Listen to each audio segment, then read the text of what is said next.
Please call the roll. Director Cicada? Here. Director Thomas? I'm here. Director Radaway? I'm here. Is your microphone on? It wasn't. Director Adamant? Yes, here. Okay. And Director Underhill is on her way.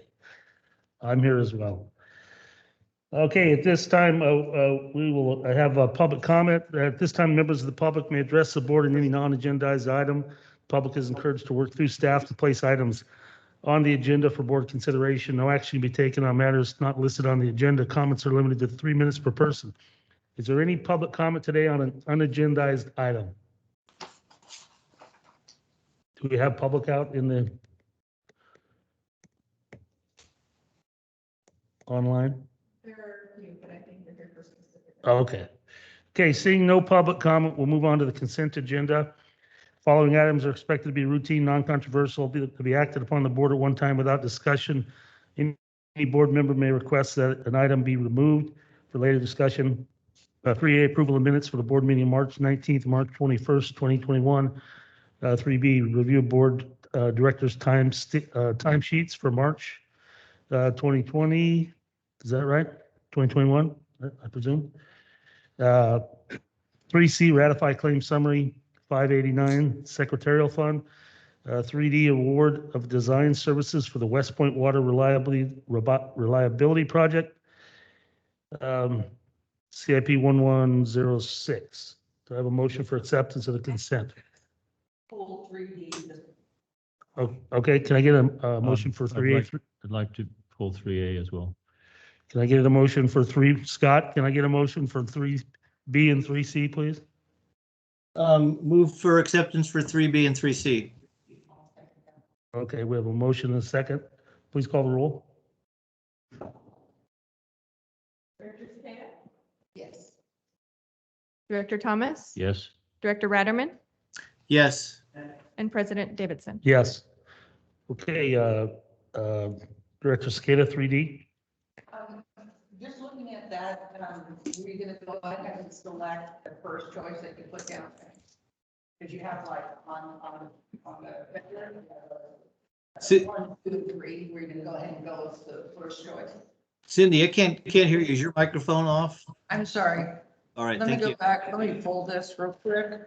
So on the consultant staff ranking of proposal 1, 2, and 3, you're going to go ahead and choose number 1. That would be Yes. Peterson, Brewstead, PBI. Yes. Yeah, that's the third one. Okay, I just wanted to clarify that.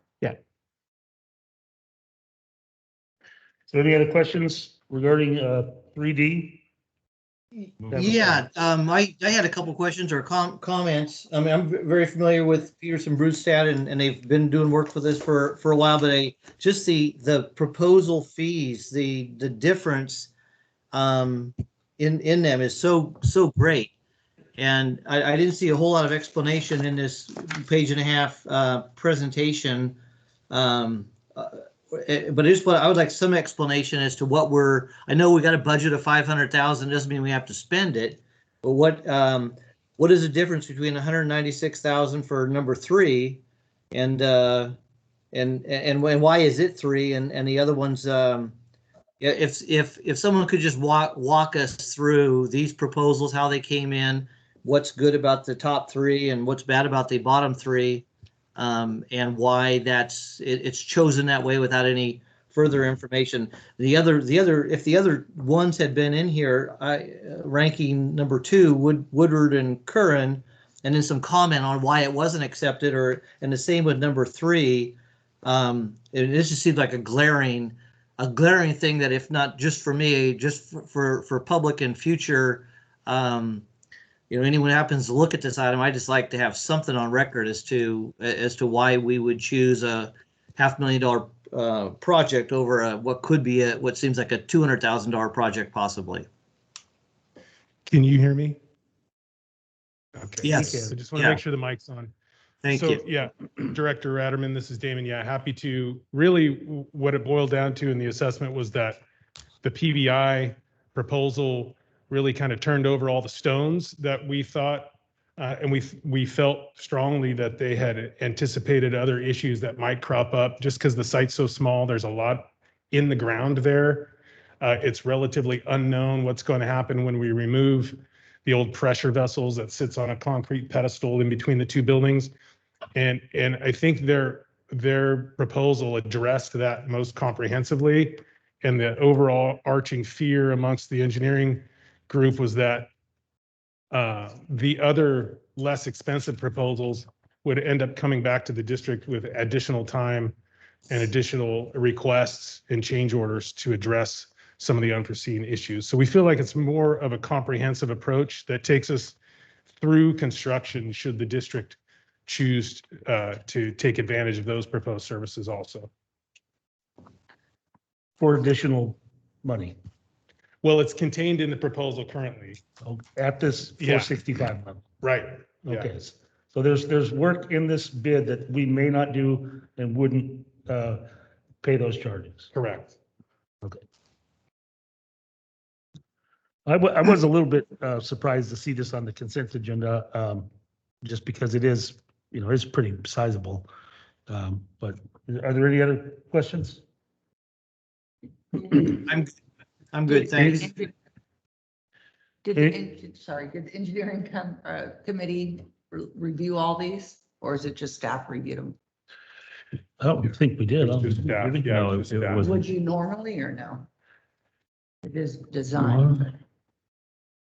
I certainly wouldn't review the design, but, I'm kind of surprised that we didn't. It's a project we've brought, because this is a grant funded project, so it's a project we've discussed with. Been around for a long time, but We have discussed it, yeah, on multiple occasions. So this is just this was budgeted for, and it's the first component of that grant funded project, so. And during the engineer committee, when you were first, discussing this project, do you have and let's see, I'm not asking for correctly. Has the engineering committee have an idea of what the staff is looking for when replacing and upgrading that? Has that already been discussed, or are we going to do a plan, and then the plan will come to the engineering committee, and then we'll find out that, the project, the way you want it to be, the cost is really high versus if we would have taken a couple of steps to maybe not do certain things? Has there been that discussion of, the best case scenario and to get by and still be good as far as what we're doing there? The Chevy versus the Cadillac, so to speak. Yes, has that been discussed? Yeah, absolutely. And just to be clear, all of the prospective consultants visited the site, talked with operators, talked with the members of the engineering department, and multiple considerations were discussed.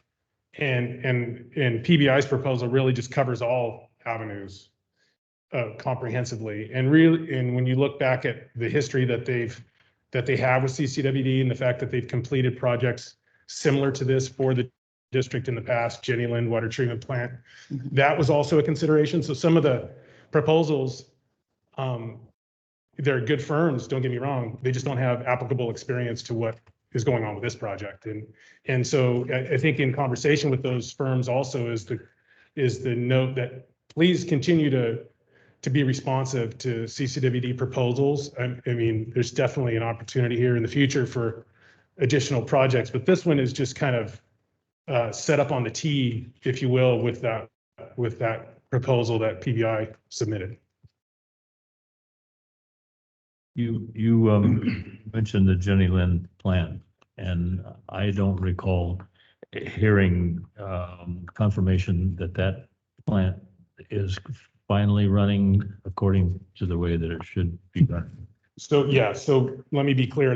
The one I'm talking about is the additional filter, but we are actually running the active flow unit right now through its test process. And I believe it's in perhaps week 2 of a 4-week. So we have 4 weeks of run time that we have to accrue. And then we can have a sit down with the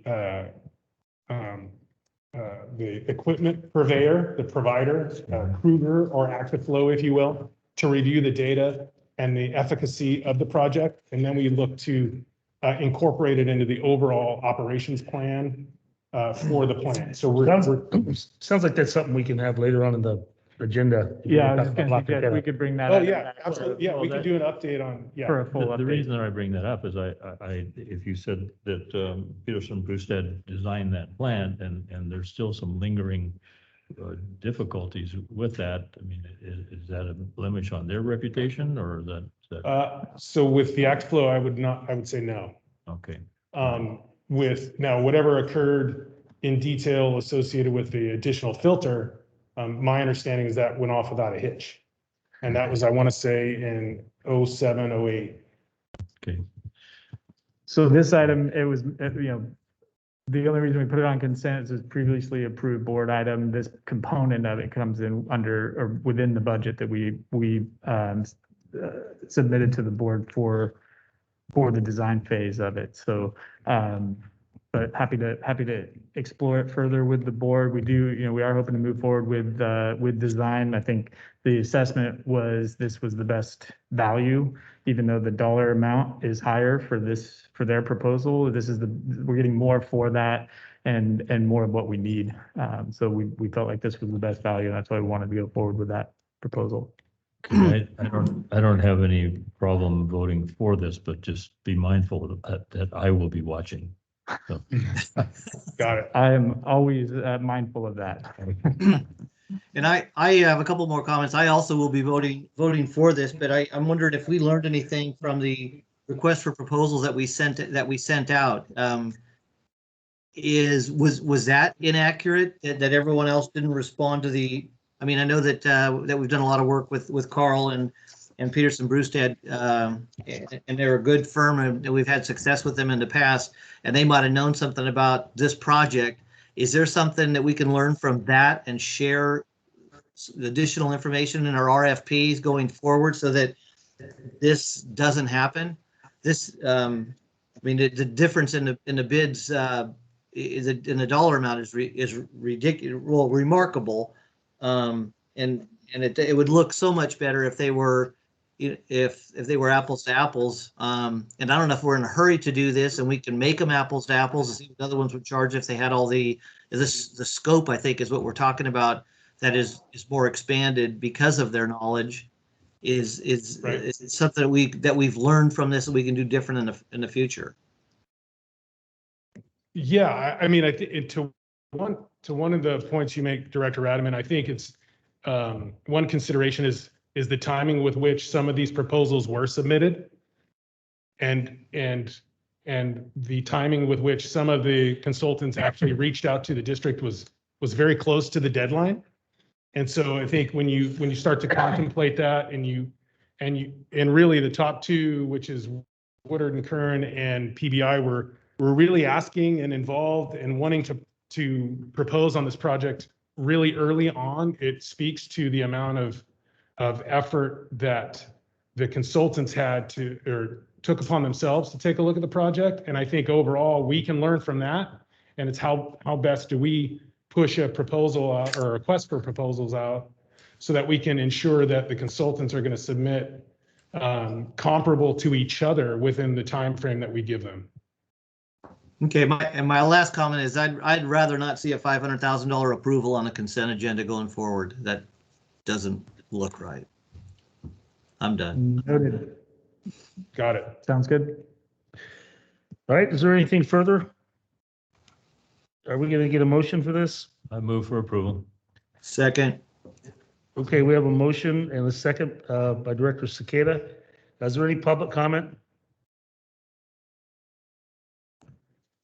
Seeing none, please call the roll.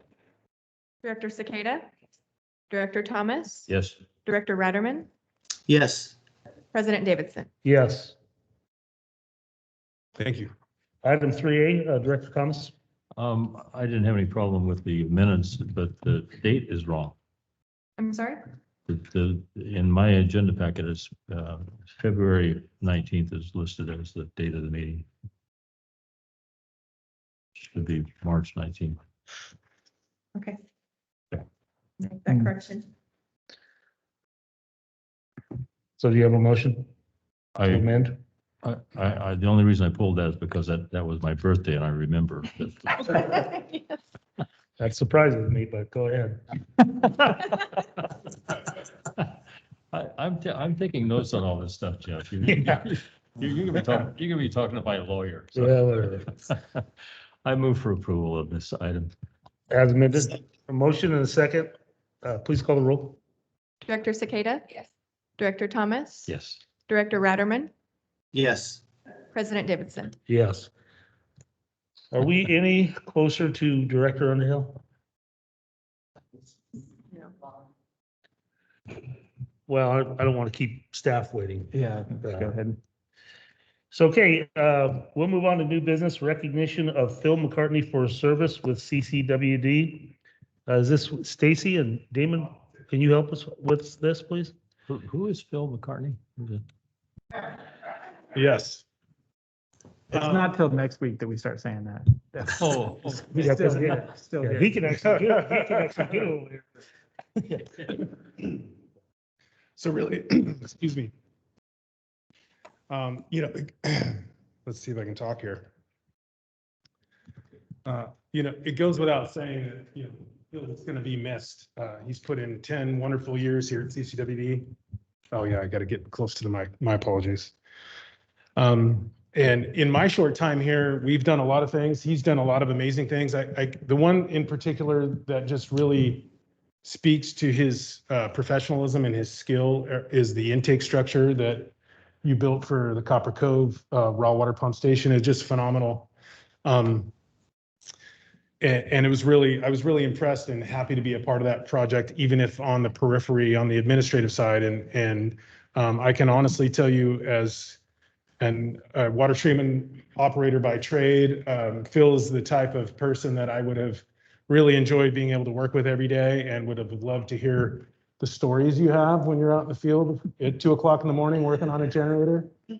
And I think,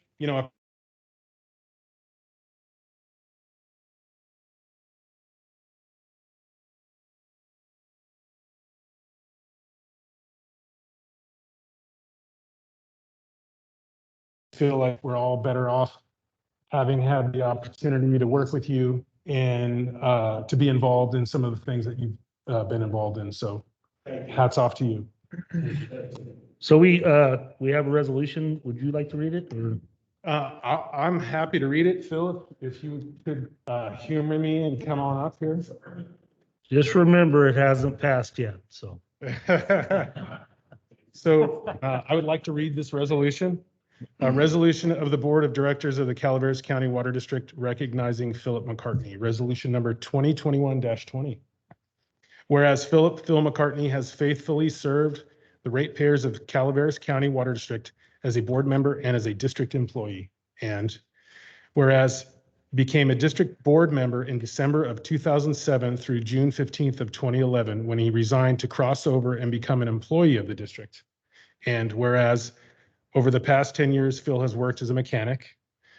And whereas Phil was one of few district employees to receive a JPIA safety award for his design of a hoist used to pull aerators from ponds. That was a huge one. Whereas Phil served as the SEIU Local 1021 chapter president for the district employees for a couple years.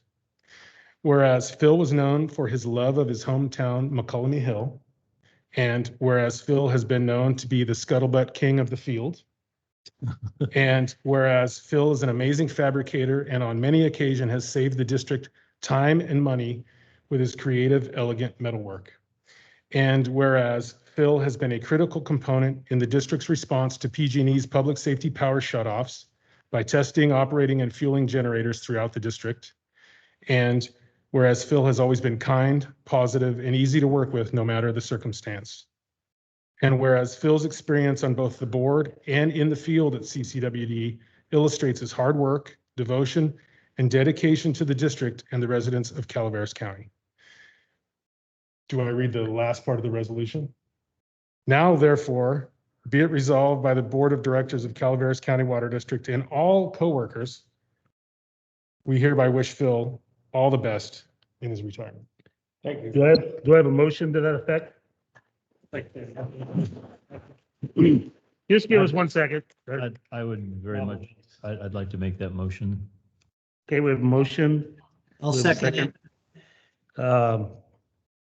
Is there any public comment?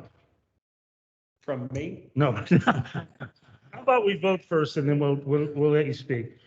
Please call the roll. Director Cicada? Yes. Director Thomas? Yes. Director Ratterman? Yes.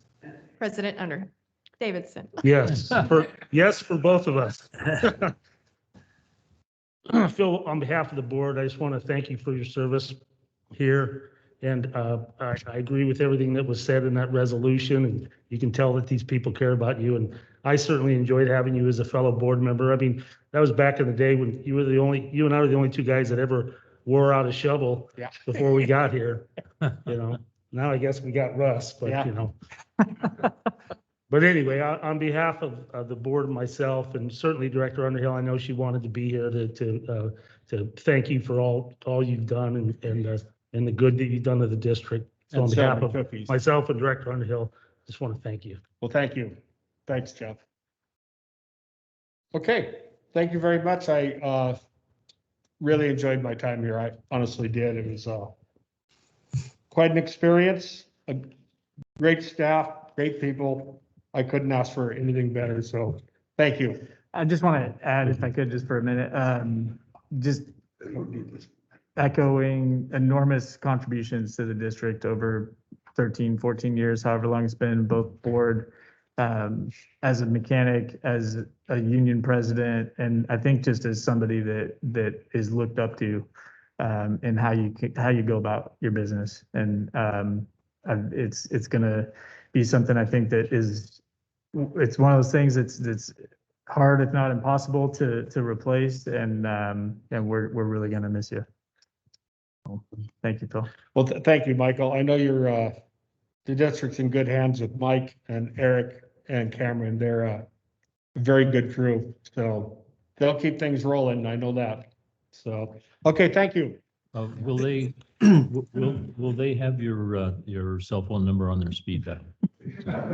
My cell phone after tomorrow will be in the river. Hey, Jeff, I got a couple comments I'd like to throw in there if I could. Is there anybody else that would like to speak to this issue? Director Ratterman or anybody else? One Yes, person logging in right now might. Yes, I would. If I can take a minute, I'd really like to appreciate to thank Phil and for stepping down off the board and giving me an opportunity to take his place. And I would wish you well. I've known Phil for a long time, since softball back in the 70s. But I would like to also hope that he doesn't decide to run again. And now I got to keep looking over my shoulder. But happy retirement, Phil. Hope you do well. And thank you for all your service. Thank you, Scott. Okay. Yes. Director Underhill is online now. Oh, Director Underhill, can you hear us?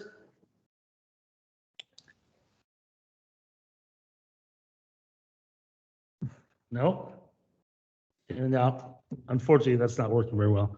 If she's on All right, mute, well, thank you, staff, for all showing up on Phil's behalf.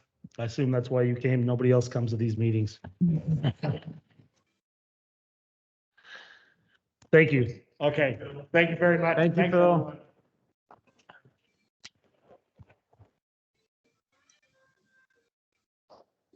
I hope you weren't Hey, serious. should we take a little break and then maybe get a team picture with Phil before we? Phil, don't leave just yet. We're gonna take a 5-minute break. Maybe he could come up here and we have somebody to take a picture of us. Phil, come up here. We want to get a picture of you. That's okay.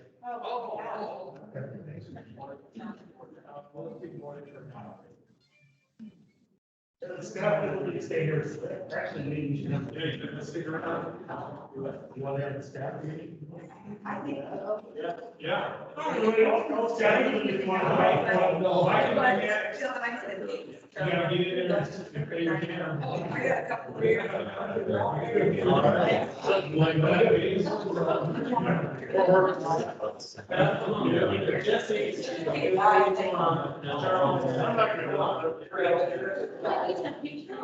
Yeah.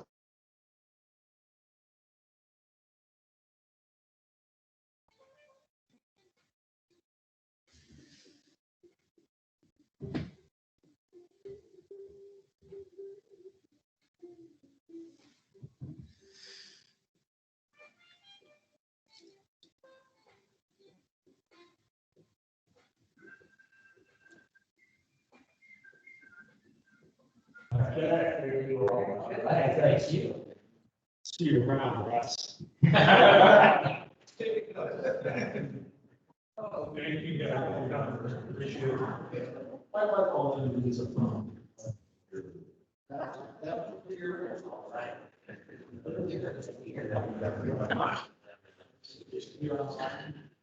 She is, and she's not muted now, so. Oh, I made it. Yeah.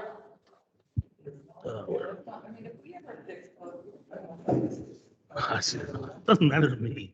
I mean, I think we've all been vaccinated.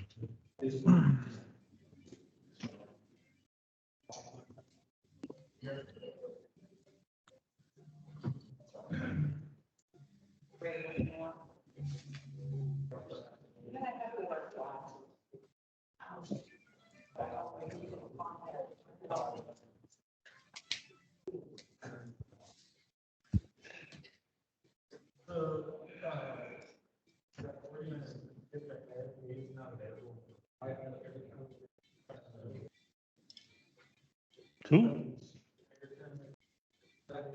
Well, we have another item here. We have another item, so we'll go 3B and then we'll skip Dave.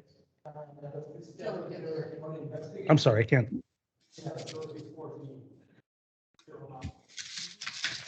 then we'll move ahead. All right. To do what? I will.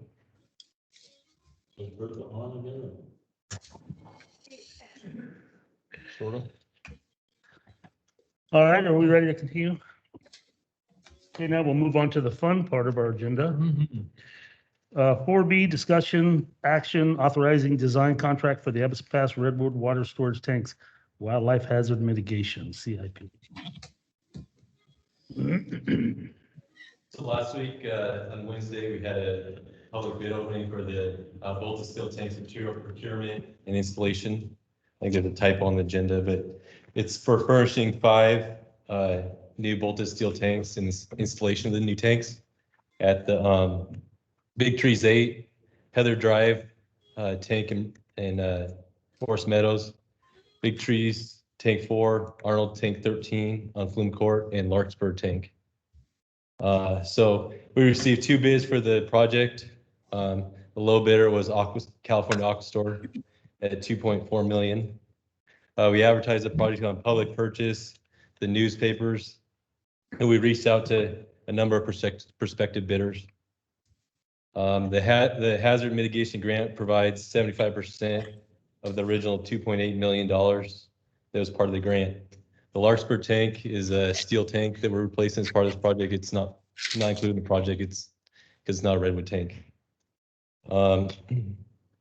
Within the next month to month and a half, we'll be sending out a separate contract that'll be for the concrete foundation ring wall and the underground piping. And so I don't know if the board has any questions, but California Aquastore has done work for us in the past. They've built a lot of our bolted tanks, so. It says in their proposal that they would include, or it's not included, but they could offer the price of the concrete foundation. Are you going to let them do that or? No, I think there's a number of local contractors that have been interested in the job. When this came out, a lot of them were asking about bidding the job for the site work and the concrete foundation. So we'll submit that as a separate bid. Okay. Do you have any idea what that might go for? Just general terms? Probably around a little about 1 million to 1.5 million. For the concrete foundation? Concrete foundation. There's some piping, and there's a couple of the locations have altitude valves that have to be installed to control the level. Okay. And will that qualify for being covered under the grant? Yes, that would be covered under the grant. Okay. All right. Thank you. All right, any other questions from the board? Can you hear me? Yes, we can. Oh, wonderful, wonderful. Sorry, I'm with you in spirit, if nothing else. But anyway, I would like to know over the course of the year or the course of the time that we spent on this redwood tank business, where has been our biggest cost savings or an expansion or needing more money in different areas? Anything appreciable at this point, or are we just happy to be able to do it? I'm not so sure I understood the question completely, but yeah, this will be very similar to the last projects we did as far as the plumbing and that type of stuff. So, I don't know, maybe somebody else has some input. Is the question having to do with the cost of that we're having until we do the work? I'm sorry, I didn't understand the question Right, either. no. Because initially, when we went in and asked for bids, we were just blown away by how much it was going to cost us. And these new bids coming in are going to bring us in at the level that our grant is going to be able to pay. Is that, or maybe I'm not asking the right question. This contract, we divided into two contracts, so we're contracting directly with the tank distributor. So they'll provide the engineering design, the final engineering design for their bolted tanks. And then, yeah, so hopefully it may be a cost savings to buy it directly from them instead of putting a general contract out and the general contractor put markup on this job. But this isn't one that we previously bid. No, this is a new bid. This is the first time this one's been put out to bid. Okay. It's, Kevin's been mentioned several times here that there's value in the redwood that will be removed. Is this company taking that stuff or what? No, the company that does the site work would be demolishing the tanks. There's a couple of tanks that we're building adjacent to it, like at Big Trees 8, which we haven't decided if we're gonna leave that tank in place yet or demolish it, but the rest of the tanks will be demolished as part of the site work contractor's job. And what about the value with that? That's what I'm. Yeah, so yeah, we'll make sure it's clear in that contract that they'll be taking the wood, so the bid will incorporate the savings in the redwood. And it's generally the case with demo. I mean, anything that they can salvage, they'll take if it's steel and, they'll take that and, unless we, tell them that they can't, they will include the extra profit in the profit margin. So Would you it's not have- uncommon. You have like the line item, how much credit, if you will, they're giving us for the Yeah. value of the redwood? Yeah, we could look at, It would be very disappointing to me if they valued the compensating value of that redwood tank at $10.50 when people would be falling all over themselves to buy it for 20 grand. So that's. So could we go ahead and make sure we do have that as a line item so we can see the credit given? Yes, I'd like to see that too. yeah, that's no problem. We can put that in the second bid. All right. Director Adamant, do you have anything regarding the redwood tanks? No, I'd like to move for acceptance of this item. All right. And I'd like to Motion. second. Okay, we have a motion by Director Adamant, a second by Director Underhill. Any public comment? Seeing none, please call the roll. Director Cicada, Yes.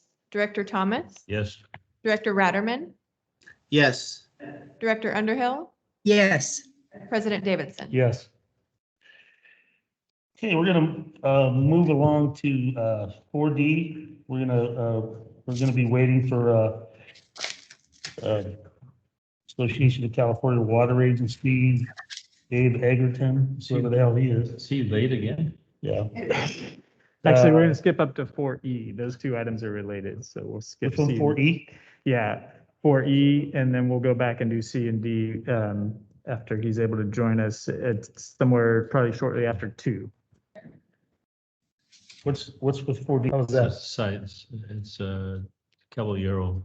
That's he's gonna discuss that item Oh, while okay. he's here. All right. Okay, so we'll move on to 4E, discussion action regarding approval of side letter amendment to the current SEIU Local 1021 MOU. Stacy.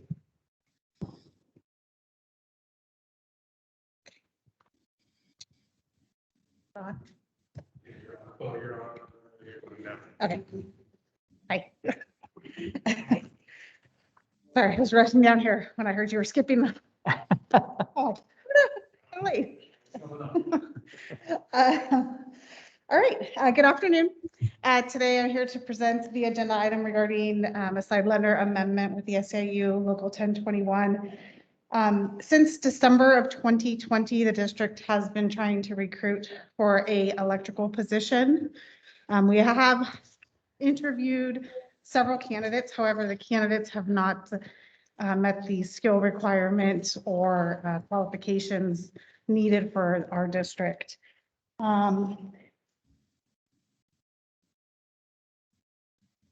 The way that the electrical department within the district is set up is we combine several of the skills or trades within the electrical SCADA technicians, including radio technician, instrumentation tech, and electrician. We combine those within 2 classifications, which therefore makes it a little bit more difficult for us to hire or to recruit for new employees. We are set up this way because of the breadth of infrastructure that the district has and the geographical locations where that is, where they're housed, so that any electrician within our department can move from tasks very easily. This, however, creates, again, a recruitment challenge for us.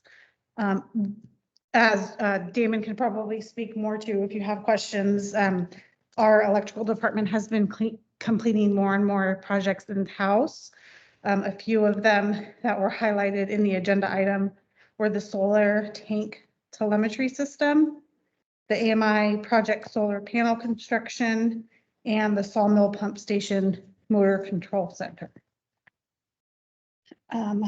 Based on the 2019 COF salary survey, it did illustrate that the SCADA technicians were nearly 16% below the comparators on salary alone and 8% based off below in total compensation. And if you recall, COF, if you were above or below 5% was considered on market. So with a 8% below, they would be considered being under the market on an average. So with that, the district did take a look. In your package, you'll see that we have recommended that all of the electrical classifications, which include the electrical instrumentation tech and the SCADA tech, as well as the electrical SCADA senior supervisor, all of those classifications increased by 2 ranges.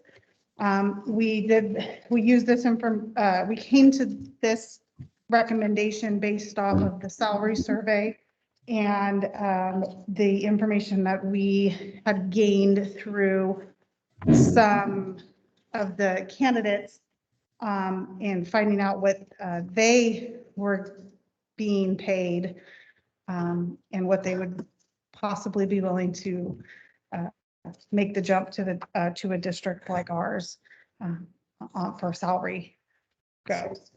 I think that was it. Okay, is that it? Does the board have any questions or would like I to make a do. motion? I have a question. Go ahead. So how are the current electricians handling this? If I see that this is going up 2 ranges, are current employees going to get that raised, the electricians? Yes. Everybody will step up 2 steps. If this is approved, the changes will go in effect Friday, the 16th. Okay, so you're not backdating it or anything like that? No. And what kind of impact on the current budget will it have? So this year's current budget, because we've had the vacancy since December of 2020, there's not a, that will be offset from the savings of the vacancy will be offset from the increases for this year. Probably more so. I And mean, you're hoping that with making this change, we'll be able to fill that vacancy. right, so Correct. we'll So- recirculate the job posting once we, if this were to go into effect, we would then recirculate the job posting and see if we get a different pool of candidates. Okay, but regardless, our current employees get a raise. Yeah, and it's, I think from my perspective, these are highly skilled employees with Yeah, skills that are yeah. not easy to find. So So- both recruitment and retention are a concern. And so I think we took a close look at this, at all the different data points that Stacy laid out, and came with the recommendation that we make this change. And so, based on the current contract, the union contract that we have, they get their 2 steps now. And then come July 1, is there another increase that they would get? The current contract expires at the end of this fiscal year, so we haven't reached But that in the conclusion. past, if a new contract is achieved, we get a new contract, will it include these potentially getting another 1 or 2 step changes? They're getting, what we're doing here is shifting the classifications up 2 ranges. So it doesn't affect the steps that they're in within those ranges. So we're just moving up the entire classification up 2 ranges.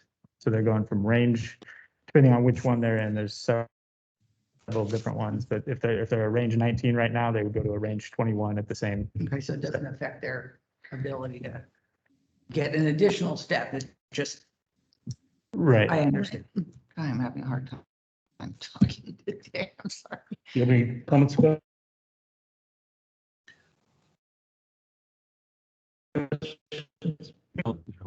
Wave around the salary survey and as proof of something, and here's a situation where it's proving to us that they're not being paid enough to attract people or to pay them properly. So I'm very much in favor of this. Yeah, and I think we do have to be mindful about how we use that information, and I think we've always been very clear about that being one piece of information that we factor in. But there's a lot of other things that, either support the finding there or not. And in this case, I think it all lines up it all lines up in favor of, yeah, we need to make a change here. All right. Based on based on the 2019 salary survey, we've, I think Stacy just reported, and it's written here in the write-up, that the technicians were paid 16% lower than their counterparts and 8% in total compensation. Where after the 2% jump, where would those numbers be? Would it be 10% high, 3% low? Has anyone done? It would be 2% within the median. So the 2 steps that we're talking about here are 5% each. So it'd be, we're talking about a 10% shift in the salary range. And that's total compensation or No, just? Just salary. Total Okay. comp, it doesn't fluctuate as much. Some of it is fixed regardless of the salary. Some of it depends on the salary. If they're 16% under, just in looking at salary right now, they would move up 10% on that. Okay. But we haven't updated the comparison yet to reflect that. And then my last question is, when you're reaching out, we've already heard that several good candidates have been interviewed but didn't take the job because their feedback was that the salary wasn't great enough. Is there an opportunity to contact those employees or those potential employees that we were impressed with that would have hired had they not had that thought, or is just reposting it the best way to go? Actually, most recently in this last vacancy, we weren't even getting qualified candidates. So we would repost it immediately, I think, and see if we can attract a different pool of candidates. There definitely have been conversations about people who may be interested, but then they see the salary and lose interest. So we'd be reaching out to those people to see if we can pique their interest now. Okay, thank you. Director Underhill, do you have anything? Yes, I had one question, and that's the fact that we're going to be reclassifying the salaries as of this coming Friday. Is that what I understand correctly? Yeah, we try to match those up to the payroll schedule. So it's Okay. easier.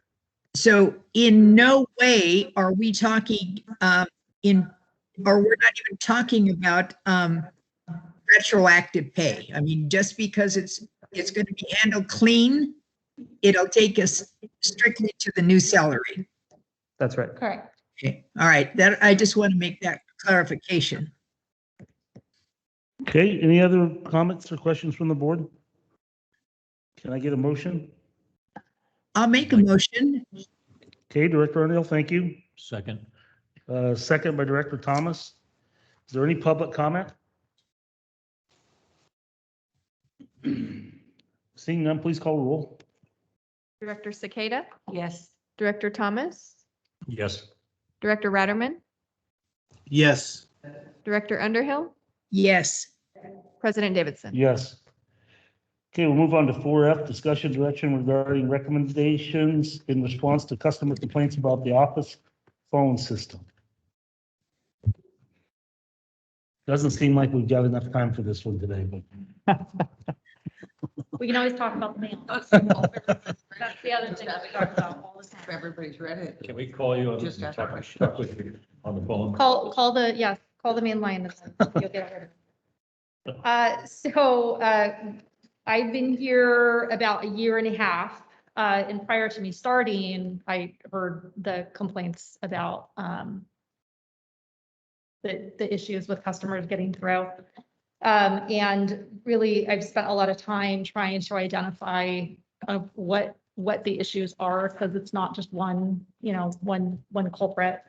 So we have really tried to engage with everyone, including customers, to try to figure out what types of things can we do to alleviate that. And what we kept coming back to, no matter what we did, is our phone system is just not working for us. And it's unfortunate that, in reading the staff report, you can see we've invested a lot of money in the phone system throughout the years, so going all the way back to 2009. But it just, every time we make a change to it, it like works for maybe a month and then it just stops working. So we're kind of playing whack-a-mole with it at this point. So we did bring our recommendation at that point to the Finance Committee, thinking about a district-wide solution. And we don't currently have a district-wide phone system. We have a phone system that just handles the office. So in looking at that initial recommendation, it was a pretty broad change in how we currently are handling our telecommunications landscape. But I kind of try to look at things from a district-wide perspective instead of individual departments, because if we're having certain issues, those issues tend to kind of meander all over the place. So I was looking at it from that perspective. I think what happened, though, is it's just a really tough pill to swallow when we've invested so much money in the phone system. And then here I am making a recommendation to spend an annual $27,000 a year on a hosted phone system. So we took kind of the information that we got from the Finance Committee, and we've continued to try to find ways to alleviate the current issues that we're experiencing with customers getting a hold of staff at the district. And How ironic. And we fixed it. but I don't know, let's see if someone answers it. It's obviously working at Bertha's house. So, so the finance committee's recommendation was, you know,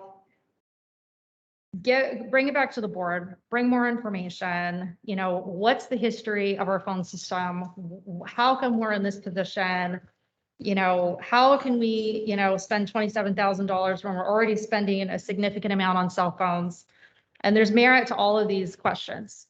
And also, you know, well, why can't we just get someone internally trained up to manage our existing Cisco system?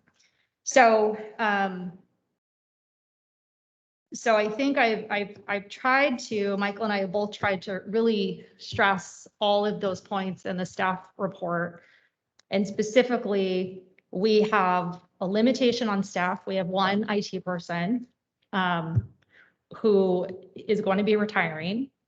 And we have had only one IT person all the way back to the beginning of IT.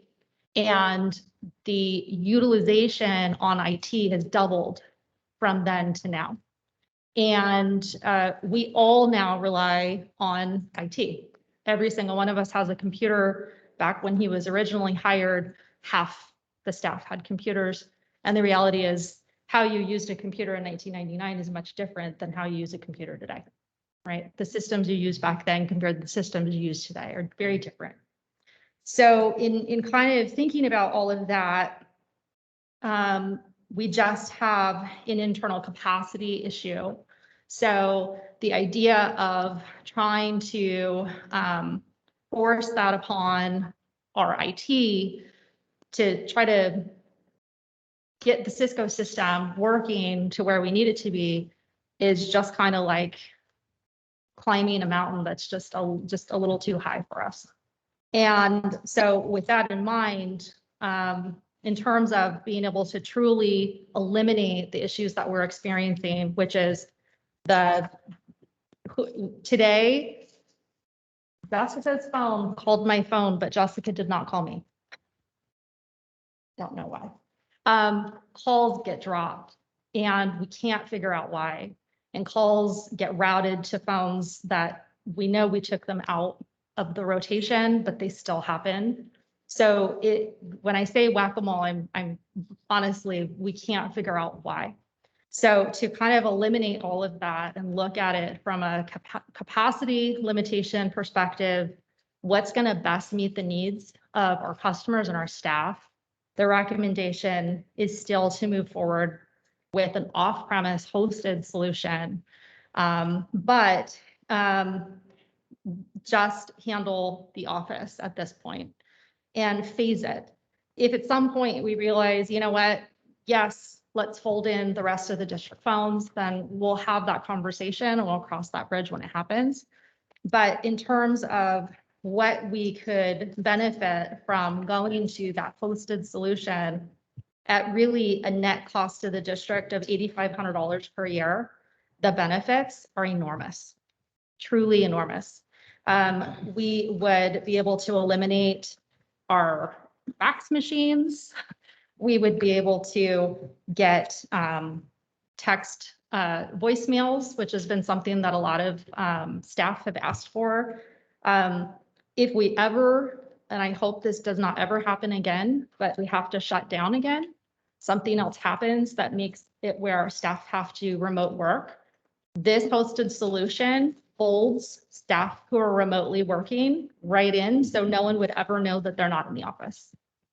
Our system can't do that right now.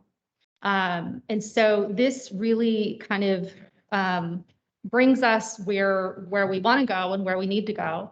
I did reach out to TUD, because you had asked, you know, what are other agencies doing? They don't host they don't self-host. So TUD has Comcast, which we thought, oh, let's look at that. We do have Comcast, but as point of, the tower that's out here and is it over there? I'm good bad with directions. Don't ever make me drive with you. Wherever. Yeah, so it basically kind of lies sight over to the Calaveras County Government Center. So we have some connectivity there. It's pretty light. It can't run a phone system. For Comcast, because we called them, to run a line, because there isn't a line down Pole Station, he figures 350,000 and they're never going to do it. So, maybe in someone's lifetime it'll happen, but it's just not even a If they possibility. don't anticipate more growth, they're not going to come do it. No, they don't have the demographics down here to do it. So it's not marketable for them. What about Starlink? For what? Starlink, Starlink. Starlink, Mm. that's Elon Musk. Oh. Yeah. So, I mean, I'm only kind of half joking. I mean, I know. no, I was listening to something today about the whole infrastructure bill and the broadband and all that stuff, and it looks like we're gonna spend, $500 billion on old technology Mhm. when there's new technology that could come very quickly, and it's just, I want to make sure that we don't do that. I mean, I don't want to make $100,000 investment in something that's, Gonna be updated. yeah. I Well, the mean, nice thing about this is we wouldn't be buying it. We wouldn't be buying it. We're basically, we're subscribing. subscribing. That's Yeah. exactly it. Rebecca, does it require internet access? It requires internet access. So the, Backup when you don't have internet. right. So that's really the focus at this point, is to ensure that we have redundant connectivity. And so in between the issue that we were having with the board meetings a while ago, we did add bandwidth, which has alleviated that drastically. But in addition to that, because a lot of the systems that departments are looking at anyway are hosted, Tyler is hosted, we have to have very strong and reliable internet. And if we're looking at going to a phone system, that it in and of itself has to have a very strong internet. Who's the internet provider that you use right now? We use Comcast. Here, the Conifer, yes, Comcast, Conifer, there's a third one. They all have different capacity. So what we did to alleviate the upload speeds for the board meetings, for the Teams meetings, that actually was beefing up Comcast. And then we are including additional service through Conifer, which would be a localized point here. That will also help that. So really at this point, I'm working with our IT person to really try to identify what are all the options out there and how do we get our firewall set up. So, because we did have an issue either earlier this year or the end of last year where our T1 went down. That was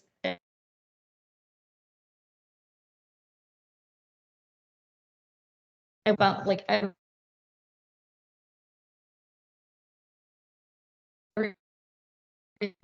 was down. Yeah. I mean, I think that they're required now to have backup generators, but I don't know if they've accomplished that. They're limited to, well, what we figured out in not this round, but last year's round that were for many days.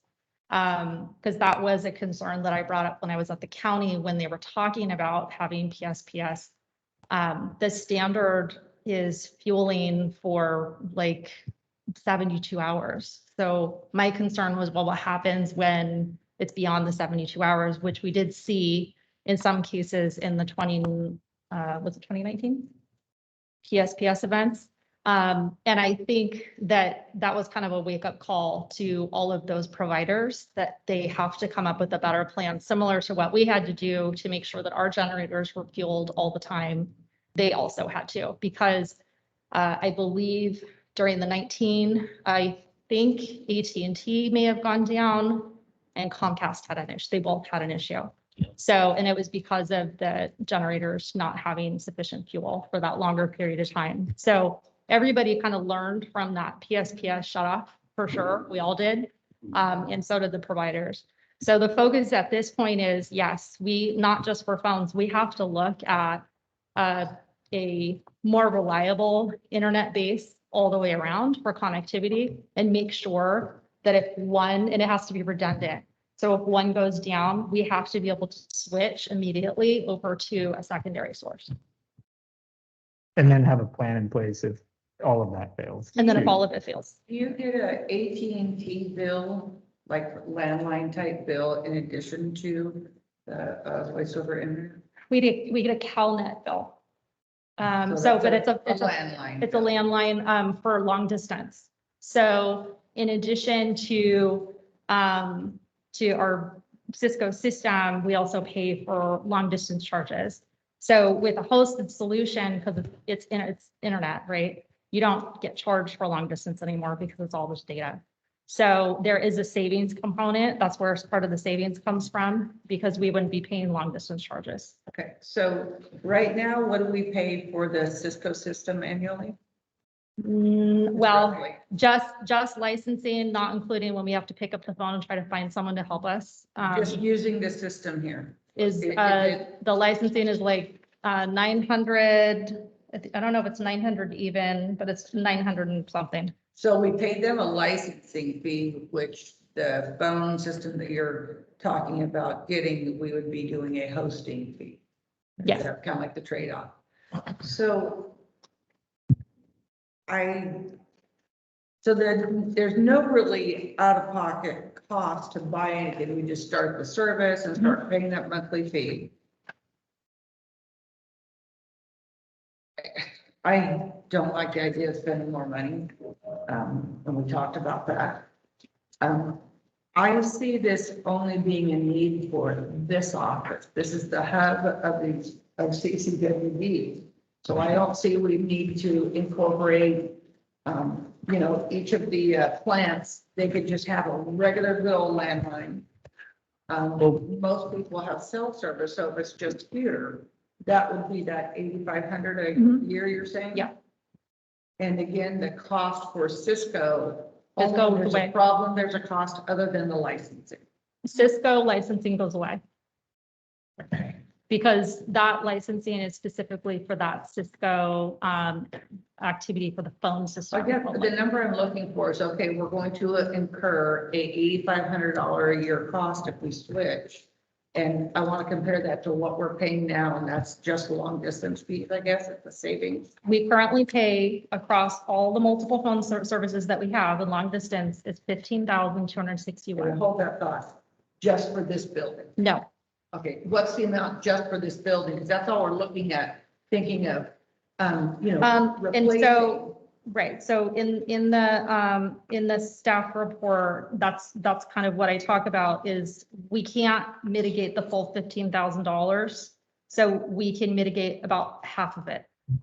So about half of that 15,000 goes away.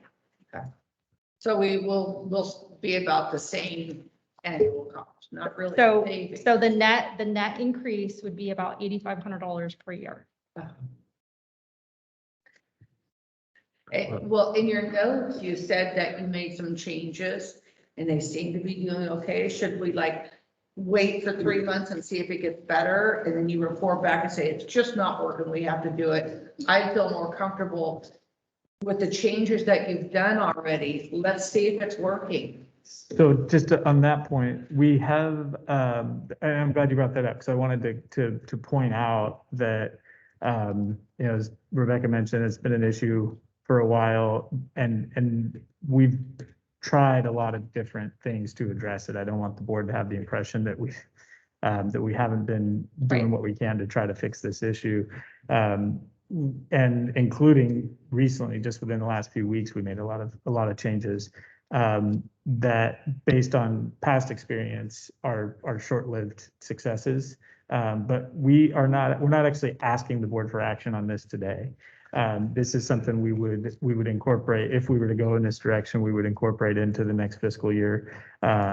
And so if we learn from the experience that we're having right now with the changes that we've recently made and think that we've got it, that we've solved it, then we still absolutely would have time to make that adjustment and not take on that additional cost.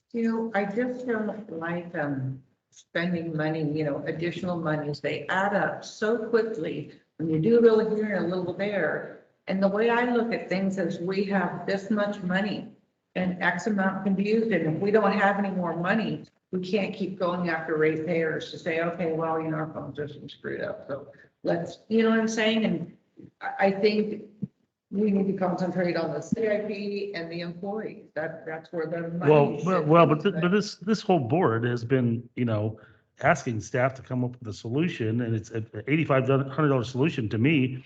It may not be a perfect solution, but it's certainly something I'm willing to take a shot at, because this has been a big priority of the board. I mean, if I don't think I'm misspeaking there. Every single board member has brought this up continually. I certainly like the operational changes. I see that you guys did make an effort to spread it out, and that all makes a lot of sense. But honestly, I have no problem with $8,500. We just spent $1.5 million last month. And I understand, every cost matters, but I'm certainly willing to give this a shot. I think the other cost consideration here too, that is hard to quantify, so we don't put it in the staff report though, is the amount of time that we spend when we do have those lost calls, or customer complaints because of drop calls. We spend an enormous amount of time circling back, both with that customer to resolve the issue with the board member that customer contacted internally to try to troubleshoot that issue and resolve the issue. And we have spent a significant amount of time in the time that Rebecca and I have been here on this issue. Let me ask a point. Now, the way I understand customer service works, we have a customer calls in, they have a water leak, they have something, and so customer service will generally contact the field service. Yes. Are we gonna still have that capability, or is it gonna improve? Is it gonna be? We'll still have that capability. However, the other piece that we're missing that we don't currently have is when I first started, we had a phone tree, and the phone tree, you would call and you would say, if you have a leak, press whatever. If you want to talk to engineering, press blah. Like this whole list. And what was happening is we don't have any statistics on who is pressing which buttons. So we really didn't know where the breakdown was, but what we understood was that customers didn't really understand why they would need to talk to engineering versus why they would need to talk to customer service versus why they would need to talk to finance. And they were getting shuffled around, or they were getting routed to the wrong department and then not getting a response back. So part of, and then we've also gotten, complaints about tone of a call or responsiveness of a call, whatever it is. We don't have anything in our tool chest to look at that. We can't listen to a phone call. We can't identify, how many times someone is trying to get a hold of engineering versus how many times they're trying to get a hold of finance or the board clerk. How important is it to know that information when the only solution that I'd like to see is when somebody makes a phone call to CCWD, they get to speak to somebody unless it's after hours. That's what I see as the problem. Nobody can talk to a live person. And to me, the phone tree you just said, I would say, okay, if you have questions about your account, push one. Customer service gets it, and then they realize, oh, they want to talk about the meter size upgrade, and it goes to wherever. So that's what we've done. And it just doesn't seem like it should be so complicated. So yes, Cisco is slacking really bad, but my goal is when I call somebody, I want a live person. There's nothing worse than, trying to push buttons like you say. So how does this system guarantee that somebody would be able to answer the phone? Right? What are you doing different on that phone tree? The phone tree right now, what we've done is eliminated all of that, and there's multiple ways to get customer service. get directly to customer service, and we're going to make that very clear in those instructions. What I think Rebecca's talking about, and it's a very good point, is that for that $8,500 a year, there's some additional functionality and some value that we're going to get in return, which is the ability to troubleshoot. Because right now we get complaints that a customer called and it just rang and rang and rang and rang, and they couldn't get anybody to even answer. We have no way to troubleshoot that. We can't recreate it. We have no idea when that call came in and where it got routed to. And with this system, we'd be able to track that call and figure out exactly what. Would this system actually do an email printout of the voice message? Yeah, Yeah, I think that's pretty valuable. that is extremely valuable. And just to put that one in perspective for you. Even the if somebody leaves a message, you can read it. I mean, when I'm driving my truck, I can hear my text messages. I had to fix that feature for a little while. In order to make that functionality work with our Cisco system, it will be $3,600 a year if we stayed with Cisco. This phone system includes that. That's all included in that price. Well, you can And even forward that to field. you could Field afford it staff, to whoever. You know, Yeah. directly, just say, look, I got this call and this is the exact message that they left, you know. Yeah. I see value in that. But it also gives us statistical information to say, you know, how many calls has, you know, this particular, you know, customer service representative answered? How many calls of theirs were put on hold? How many of them, you know, like what was the length of them? And then where were they coming from? That information helps Jessica and it helps me better To manage. staff, but also helps us better manage our customer service overall, customer service, not just customer service. Because it helps us identify different tools and different ways that we need to do outreach. So if we have an issue where, like we had an issue with our mail, we put that on the message. We don't have a way in our system to say, if you're calling because your mail got returned, press whatever, so they can get a message and understand that without having to listen to the whole rest of the message. That gives us those particular things, and it could be, we're going to have a construction outage. We're going to have a this, we're going to have a that, where you don't necessarily have to listen to someone, but there's information that's available. Because we have times where we have had a major main break or a major something that has happened. There's not sufficient staff in this whole building to answer that many calls that are coming in. But if we can put You could actually put that on the that answer on the machine. answer Yeah. machine to say, if you're calling because of blah, press 1, then they can hear that. And that sometimes is all they need to just understand they're not losing their mind. There's a reason there's no water coming. Yeah, out of the no, I faucet. think that's another great value. So it I have a just gives us a lot more flexibility and opportunity. Reporting helps us better manage our processes and our outreach. We might find that, you know, the phone isn't the best option for certain particular outreach, and maybe it's pushing, you know, the website for more information. But that reporting helps us get that information. Director Thomas, you had.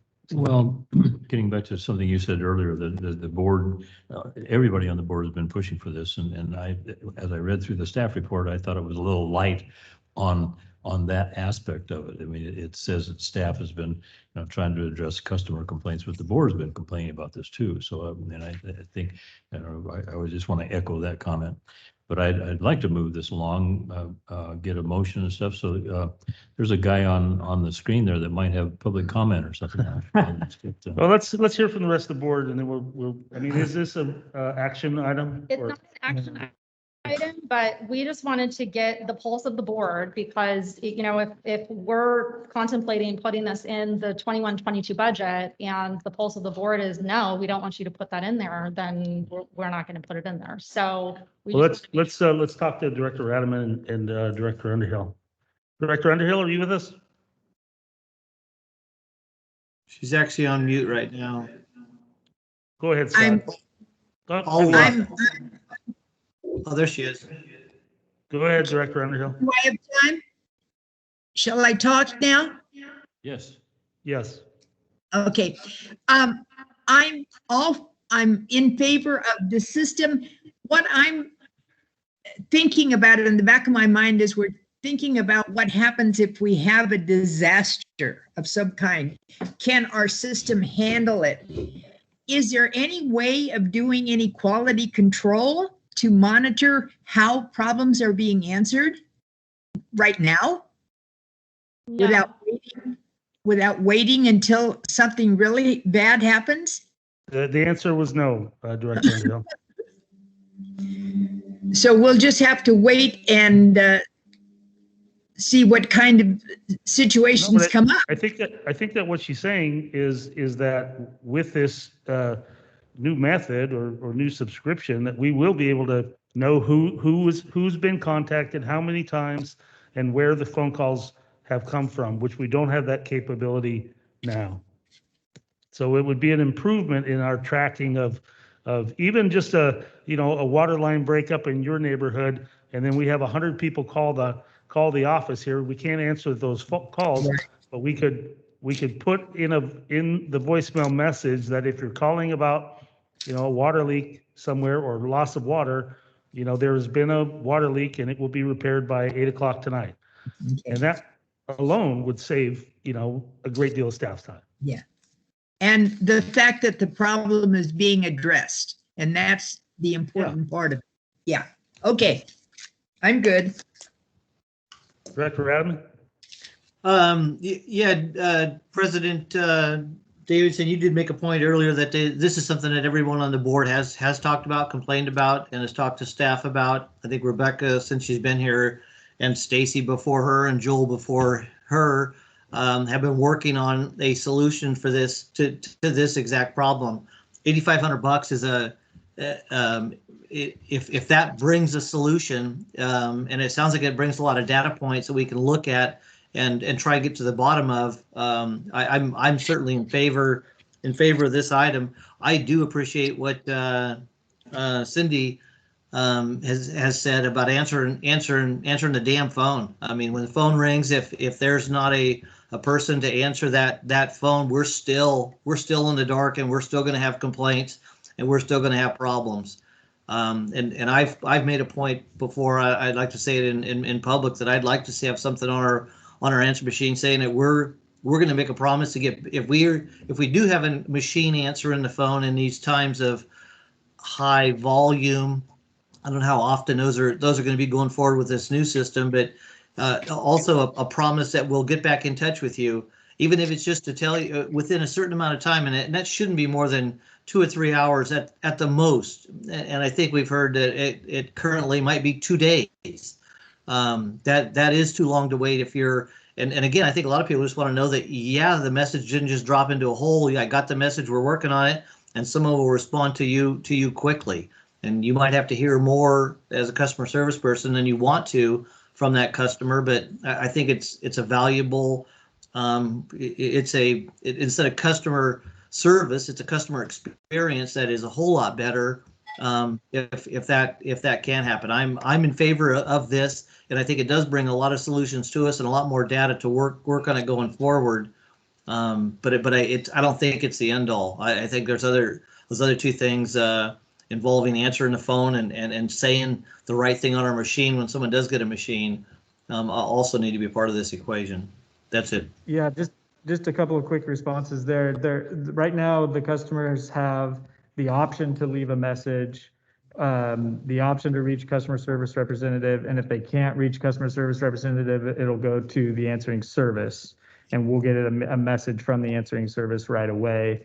And those calls, we're trying to return those calls as quickly as possible. The 2 business day response time is a reference to the online customer submission form that Jessica's developed, that I think is a fantastic tool, an additional way for people to get in touch with us and decrease call volume. And the response time on that is typically much less than 2 business days, but that's where the 2 days came in, and that's just and it reflects the fact that that's supposed to be sort of a non-emergency customer inquiry portal.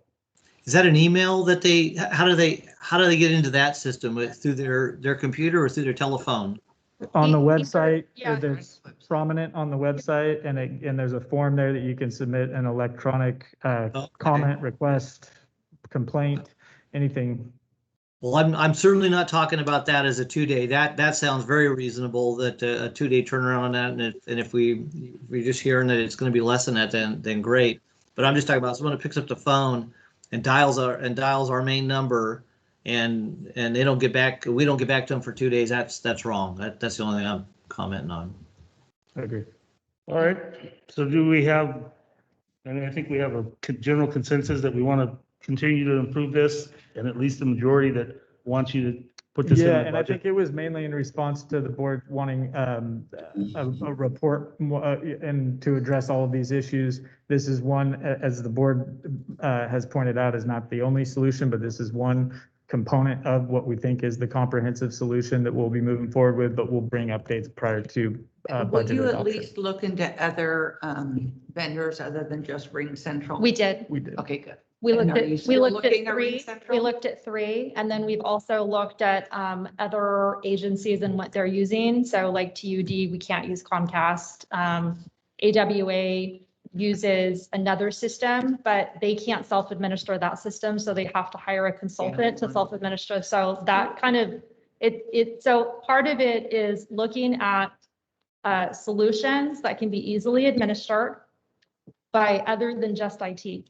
Well, just do me a favor, when in the finance meeting, remember I said I Googled it real quick and it had 2.5 stars or something. I'm not sure what you saw, because the one that I saw had 64,000 5 stars. Okay, and that's perfect, and that's what I want you to at least look at before you choose one. I do that a lot and read the actual reviews, some of the bad ones, just so you know if it's a true bad one or not. So I'm glad you did that. Thank you. All right, you need anything else? That's That was it. it. All right, Thank you. thank you. Thank you. Okay, we'll head back to 4C update from the Association of California Water Agencies, Dave Egerton, Executive Director. How are you, Dave? Our camera must be. Can you hear me our okay? Camera must be a little bit, the color must be off because I can see some gray. Yeah, I've definitely grayed. I've definitely lost some hair over this time. Yeah, it's great to see you. Can you hear me okay? Yeah. Yes. Great. Well, thank you guys. And I really want to thank Michael for inviting me to come and speak to you guys. It's, man, I sure miss seeing you. I'm Scott and Bertha, it's wonderful to know you're part of this as well. I can't wait to get back to see all you guys.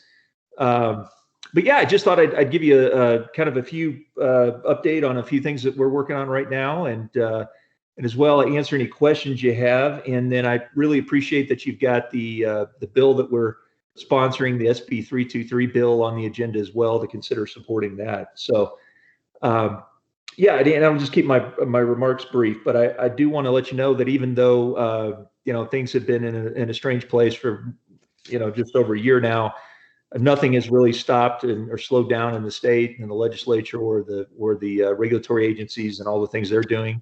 So we've been very, very busy, and there's some important legislation right now that we're working on. Some that, in addition to the 323 bill, that would provide some assurance that when you go through a lengthy, arduous Prop 218 rate setting process, that you don't get attacked later, sometimes years later, by some of the outside groups, litigation firms that specialize in coming after local agencies.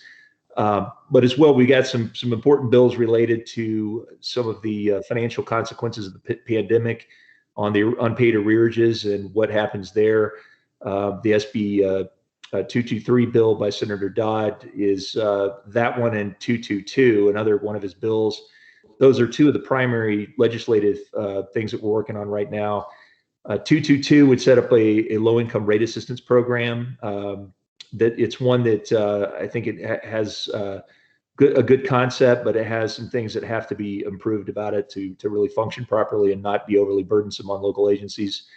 And then on 223, that is right now, as it's presented, it would basically require local agencies to determine whether you have other non-rate revenue So for example, property tax revenue or cell tower revenue, anything that's not governed by the 218 proportionality requirement, that you would have to make a determination whether or not you could use that money to cover the unpaid debts of those whose service has been shut off during the pandemic.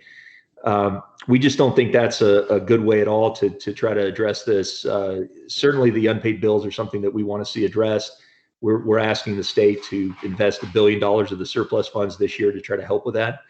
But trying to use require agencies to use other revenue, which is we know is not it's not as though you have surplus funds lying around that aren't committed to something important already.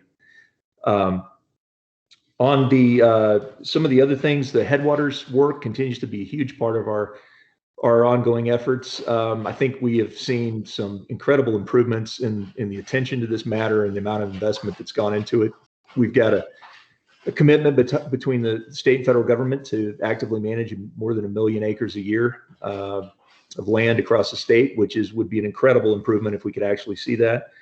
And so right now, the implementation of that is something that is being realized. The governor has committed significant funds to make that happen with an action plan.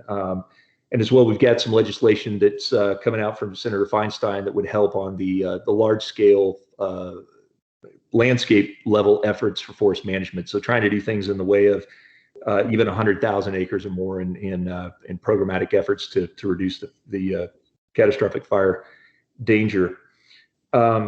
Just want to note, I sure appreciate everything you guys give us. Michael does such an important job for us on as vice chair of our energy committee. He is absolutely a thought leader in the organization, and he gives us a ton. And I so appreciate you guys allowing him to be a part of our work and helping us so much. And as well, I want to note that I really appreciate you guys reaching out and asking me to be a part of your strategic planning effort. I thoroughly enjoyed that. It was a lot of fun just to kind of step back into where I was with CCWD a few years ago and thinking about some of those issues and things that are so important that you've got to plan for. So. And lastly, just to say, one of the most important things going on right now, there's some very high level meetings going on right now in Sacramento on the voluntary agreements. And hopefully we'll have some promising news within a matter of days here that it looks like that hopefully the administration could come out in support of this effort. That's obviously hugely important that we get out from under this unimpaired flow regime that is the only other alternative that's been presented. It is a very bad situation for every community that relies on water from the Delta tributaries. With that, I'm happy to answer any questions, guys. And again, it's so nice to be with you, even in this capacity. Does the board, anybody have any questions of Mr. Egerton? I'll go. Go ahead, Bertha. Okay. First of all, Dave, love seeing you on my screen. I'm up here we're waiting for the snow right now in Ebbets Pass. It's going to snow on the dogwoods this weekend. You remember those days. And I understand that you're going to be applying for some kind of consultant job with CCWD. Is that correct, Dave? Did I hear that? I'm not aware of that, Director Underhill, but that sounds like a lot of fun, though. Okay. Well, love seeing you, and I love the representation that you're allowing now, and every reference that you make to CCWD only makes us look better in the eyes of the rest of the water agencies. Thank you so much, Dave. Oh, you bet. It was an honor to work for you guys, and the things that I learned there and in that boardroom right there are ones that I carry forward, even in lessons learned on the rate setting process in 323. I spoke to that in my last general executive director's report to the board. So you guys mean the world to me. We'll see you again. Yeah, I was just going to say, hey, Dave, it is nice to see you, and hopefully someday we'll all be able to get back in person without these masks on. Director Thomas, do you have anything? When are we going to be able to get back to business as usual with the aqua conferences? I miss the ice cream socials and stuff. Yeah, actually, Director Thomas, you almost bankrupted us on conference with as many sweets as you were eating, so we had to go. No, I so want to get to that, and we're planning. We have every intention of doing our December fall conference in Pasadena and doing the full in-person conference. This is going to be our last virtual conference. Is going to be this in May. And I just hope you guys can join us. We're trying to make it a great program, and I know it's not the same, but we look forward to having you anyway. Good seeing you, Mr. Egerton. Have to get together one of these days soon, and I'm looking forward to Pasadena. That does sound like a lot better deal than what we've been doing with these virtual meetings and conferences. But good to see you. Thanks for attending our meeting today. Yep. Also, Dave, it was great to see you. Thank you very much. Yeah, and if I could just real quick, Dave, thank you for joining us today. I really appreciate you taking the time to give the updates. I also want to acknowledge Dave for participating in our strategic plan development. Took time out of his busy schedule a few weeks ago to meet with Ellen and be one of the interviewees and provide input into the district's strategic plan. And Dave, the good news on that is we're very close to the final adoption of the strategic plan. Probably at our next regular board meeting is what we're shooting for. And it's been a really meaningful, productive process in working through that. And I think it's been great to have contributions from people outside the organization as well, including you. So I just wanted to acknowledge that and thank you for participating in that. Thank you. It was an absolute privilege. And again, I can't wait to be out on the ground with you guys again and see you soon. So thank you so much. All right. We Sounds appreciate good. it. Thank you. Bye, David.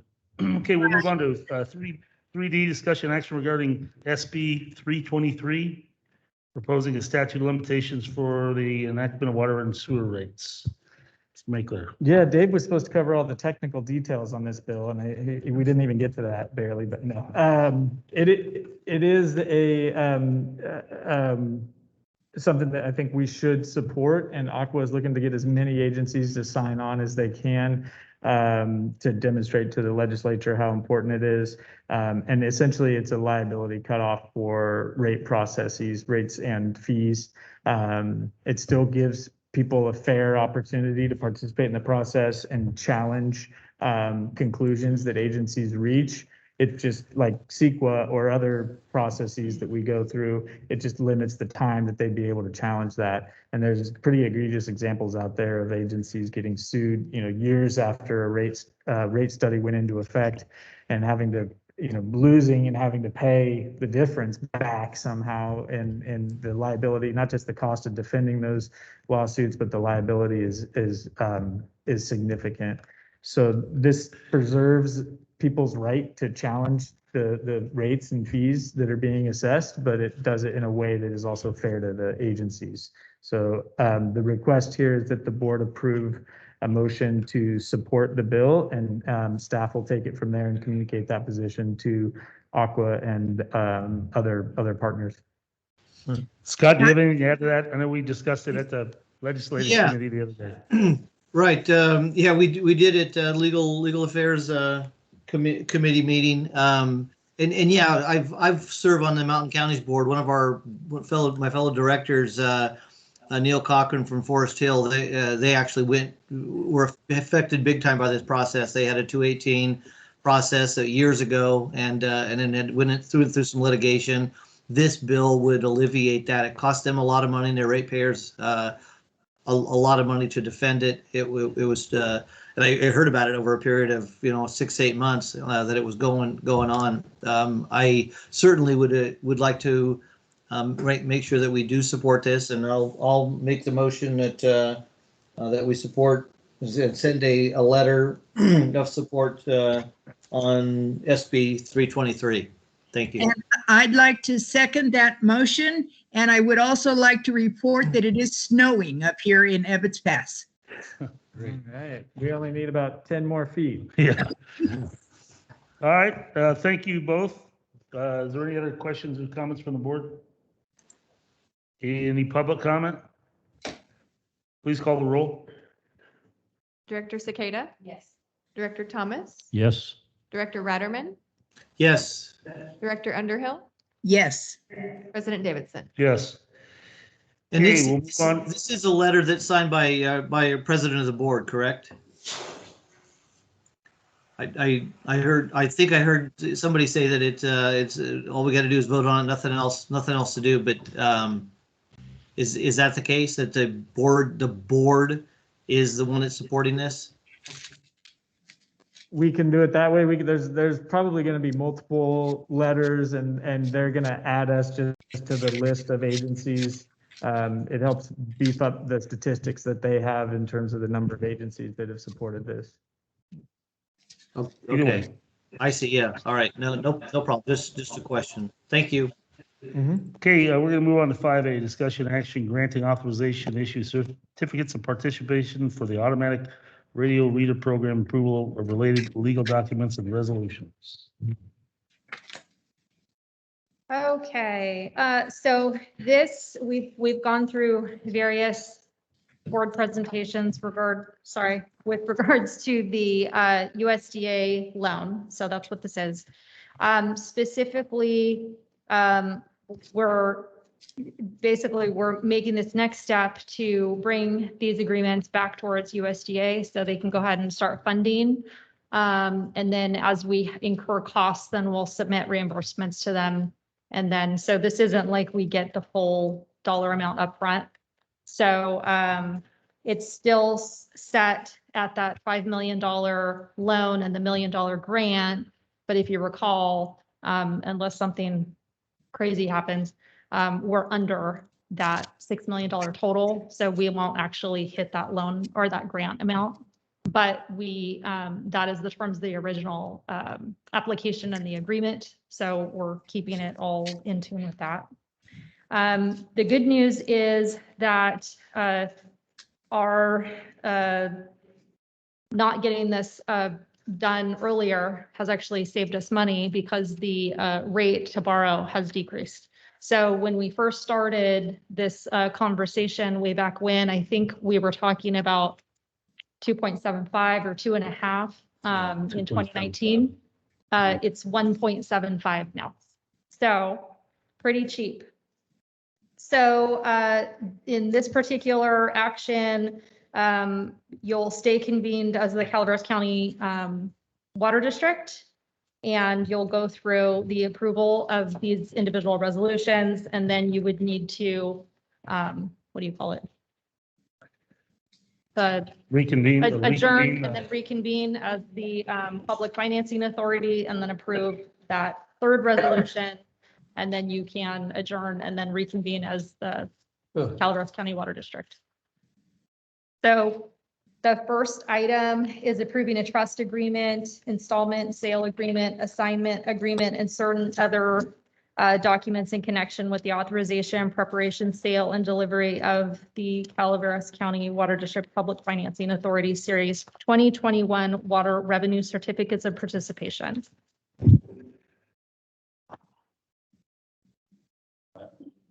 So Jeff, I'm sure that you'll be anxious to go through the staff report page by page, right? Yeah, no, I already did. Okay. Oh, and I saw Cameron is on the meeting also. Hi, Cameron. So the process again, do we have to vote on it as the board and then switch to the other one first? Yes. Okay, so the first action is resolution 21, approving the trust installment sale agreement. Now, is there going to be, we have to do that twice and then go into the Public Financing Authority? So yes, so you want to take an action on each one individually because the second one is going to be in reference to the first resolution, Okay. et cetera. Yeah. Do we have the number of the resolution, Rebecca? 2021-22. For the first one. Okay, can I entertain a motion on resolution 2021-22? I'd like to make that motion. Second. Motion by Director Thomas, second by Director Underhill. And is there any public comment or board comments? Seeing none, please call roll. Director Cicada, Yes. Director Thomas, Yes. Director Ratterman, Yes. Director Underhill, Yes. President Davidson. Yes. Okay, I will entertain a motion on resolution 2021-23. So moved. A motion by Director Underhill, second by Director Cicada. Is there any further board comment? Any public comment? Seeing none, please call roll. Director Cicada. Yes. Director Thomas. Yes. Director Ratterman, Yes. Director Underhill, Yes. President Davidson. Yes. Okay, now we will, what do we do here? We, Adjourn. Adjourn the We- regular meeting. we recess the regular meeting Adjourn. because we still have more. We're not going to adjourn. We still have other stuff. Okay. So we'll recess the Calaveras County Water District meeting and we will open the Calaveras County Public Financing Authority. Do we have to take roll or anything, or do we? We have to take roll. Okay, please call the roll. Director Cicada. Here. Director Thomas. I'm here. Director Ratterman, Here. Director Underhill, Here. President Davidson. Here. Okay, is there any further discussion on this, or? Nope. Okay, so with the Calaveras County Public Financing Authority, can I get a motion? What would that motion number be? It's PFA 01. So moved. Okay, we have a motion by Director Underhill. Is there a second? Second by Director Cicada. Is there any further board discussion? Any public comment? Please call the roll. Director Cicada. Director Thomas, Yes. Director Ratterman, Yes. Director Underhill, Yes. President Davidson. Yes. Smooth. Okay. And thank you, Cameron Weist, for participating. Or I was wondering if that was Cameron or not. Yeah. Yeah, Cameron, is that,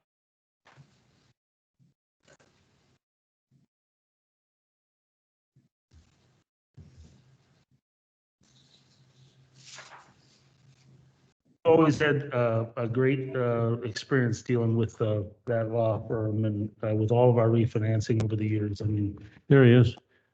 Cameron, does that check all the boxes that we needed to do? You checked them all, and I appreciate the quick turnaround there. I guess that's confidence in the documents and staff. So thank you very much. Yeah. Well, I don't know if you heard, but I've always had great confidence in your work here at the district, and you've saved our ratepayers, millions and millions of dollars over the years. So we really appreciate that. Thank No, you. it's my pleasure. Thank you. Okay. Thank you. All right. So we're reconvening. Okay, so we adjourn the PFA. Okay, we're going to adjourn the PFA, and we will reconvene the Calaveras County Water District meeting. Do you guys need to take a little break, or are we all good? Okay, let's take a 5-minute, continue the recess for 5 more minutes.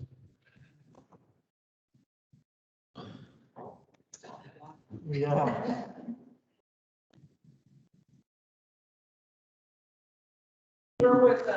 Operations, okay, we're going to go on the reports. Operations and engineering, David? Yes, good afternoon, directors. Happy to walk you through some highlights of this last month's operations report.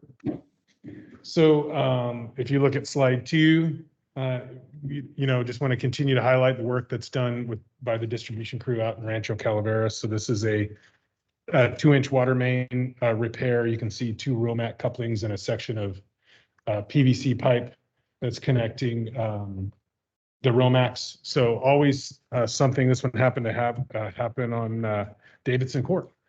And next slide. Yeah. So these next few rounds of slides, you guys will see. This was an interesting one. Leaking spot on the ground. Nobody really understands what's going on. We don't really have anything on our maps. The field crew excavates and finds a corporation stop into a water main with a galvanized line coming out.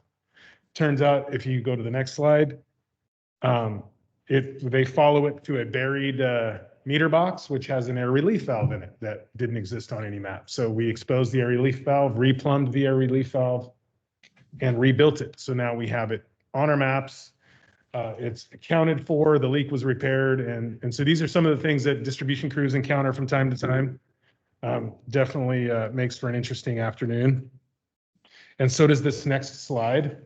If you take a look at slide 6, this is a primary electrical transmission that's sitting on top of our water main, which if you look under the electrical, you can see a curb stop or a corporation stop and the service line. So we have the water main with the tap with the service line sitting right underneath that electrical primary transmission. So this is a common trench issue. This is in Poker Flat. We have the same issue in Big Trees Village. PG&E is receptive to working to resolve these issues, but as we know, projects tend to move somewhat slowly, and especially when you're trying to work with PG&E and they're actively trying to address all the issues related to tree mortality and the wintertime work efforts that they have going on. So conversation continues, but these are very real issues that we need to resolve here in the future. Some highlights from the reclamation plant in Copper Cove's filter media replacement. That is ERS. Yeah, so that was the contractor who won the bid to, and essentially what this is a media replacement. What's interesting is you see the first couple of pictures, what you're seeing is the construction worker sucking out the old media, which has been in there, I want to say since 06. And then in the next slide, on slide 8, you will see the rock underneath the granular, the anthracite carbon. So that you can kind of see right where the worker is standing, he's standing on some anthracite carbon. And then right next to it is the next layer of the rock. So you have basically a anthracite layer, and then you have a sand layer, a very fine sand layer, and then you have this pebbly rock, and then you get to more and more coarse rock. And usually the rock covers these laterals that you can see partially exposed entirely. So one of the issues that our folks feel like was happening from the outset is there wasn't enough rock to actually adequately cover the laterals. So in the picture on the right, you see all the collector pipes. So there's a main header that sits down the middle of the filter, and all those collector pipes will collect that filtered water into that main header and then convey it out to a tank. So in this case, it would go to a storage tank before then being pushed over to Saddle Creek. It's really interesting to note that where the media sat inside that filter basin, the paint looks great. But above that, you see all of the corrosion on the filter itself, and then the loss of paint and the staining. So this one really moved quickly. They did a great job. It's actually resulted in a lot of trial and error for the operators, because now they have to relearn how to filter water through a filter with enough media and new media. So it's been a workout, but they're getting there. You call this anthracite rock. That's just another word for coal, isn't it? It's correct, right? So, and oftentimes it's made from charred coconut husk. So the anthracite or granular activated carbon that is used in water filters is often coconut. Yeah. Well, I was going to ask you a question about how old this particular device is, because the paint looks brand new, as you can even see it reflecting the image off the floor. It's really amazing. So from what I understand is this filter was bought secondhand and then installed, I want to say 02, 03 in copper, and then it wasn't actually put into use until 06, 07. And so it's then been operating since that time with no change in media. And if you were to look at the outside of the filter, you wouldn't expect to see this. So it's really surprising. Will they blast and repaint the upper part, or? Well, so the first objective here is really to get us back to filterability. We really were struggling with even being able to filter the Pond 6 effluent to send to Saddle Creek. So this project was really just for media replacement, while the district looks for funding for wholesale replacement of the whole filter system. This will get us a couple more years, buy us some time until we can get that funding secured. This is the tertiary filter we've been seeking funding to replace through the Army Corps. Yeah. That picture back on page 7, that must be a plumber. There, the picture on the left. You know what? I think it might be, right? Exactly. I debated that one a little bit, but I figured, what they don't know won't hurt them, right? Yeah. Speaking of plumbers, on slide 9, that is not the underbelly of a sea urchin. That is actually the outlet of a septic tank full of roots. Yeah, it's just pretty amazing when you take a look at that. So this one has a concrete lid that just sits on the tank. So one of the improvements our guys identified is we need to put some ram neck onto that lid in order to get a riser on there to try to impede the roots from climbing into these septic tanks. And you can see on the one on the right, it's kind of hard to see, but there's a mat of roots just sitting on the top of the solids in that tank on the picture on your right. And Mill Woods is located where? This is up in the Big Trees area, up in Arnold. Yeah, In Arnold, yeah, just yeah, middle kind of of like Arnold. on that hill above town right there. Right, Yeah, That is. it's a great one. It's a great image there. It does look like the underbelly of a sea urchin, you're right. Yeah, or some Star Wars Right. creature Oh, or right. something. Right?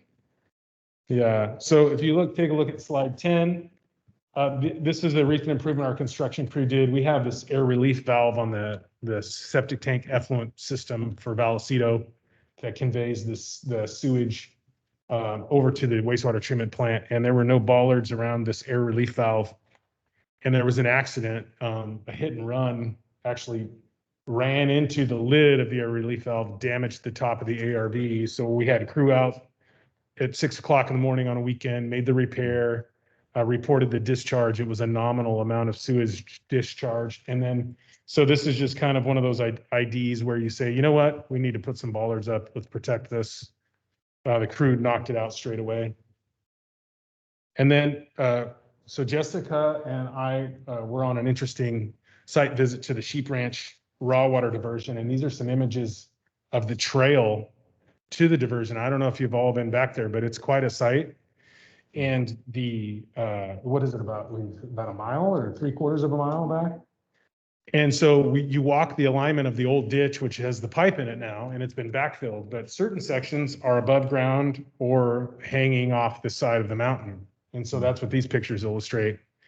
And as you look through these on the slide number 12, also, you'll see kind of the ultimate termination point where we pull water off of the diversion and then it's conveyed into the pipeline and then carried over to the pump station. And I apologize, I don't have pictures of the pump station, but we have a small, almost like a pressure vessel that has our pumps that then conveys the raw water up to the community.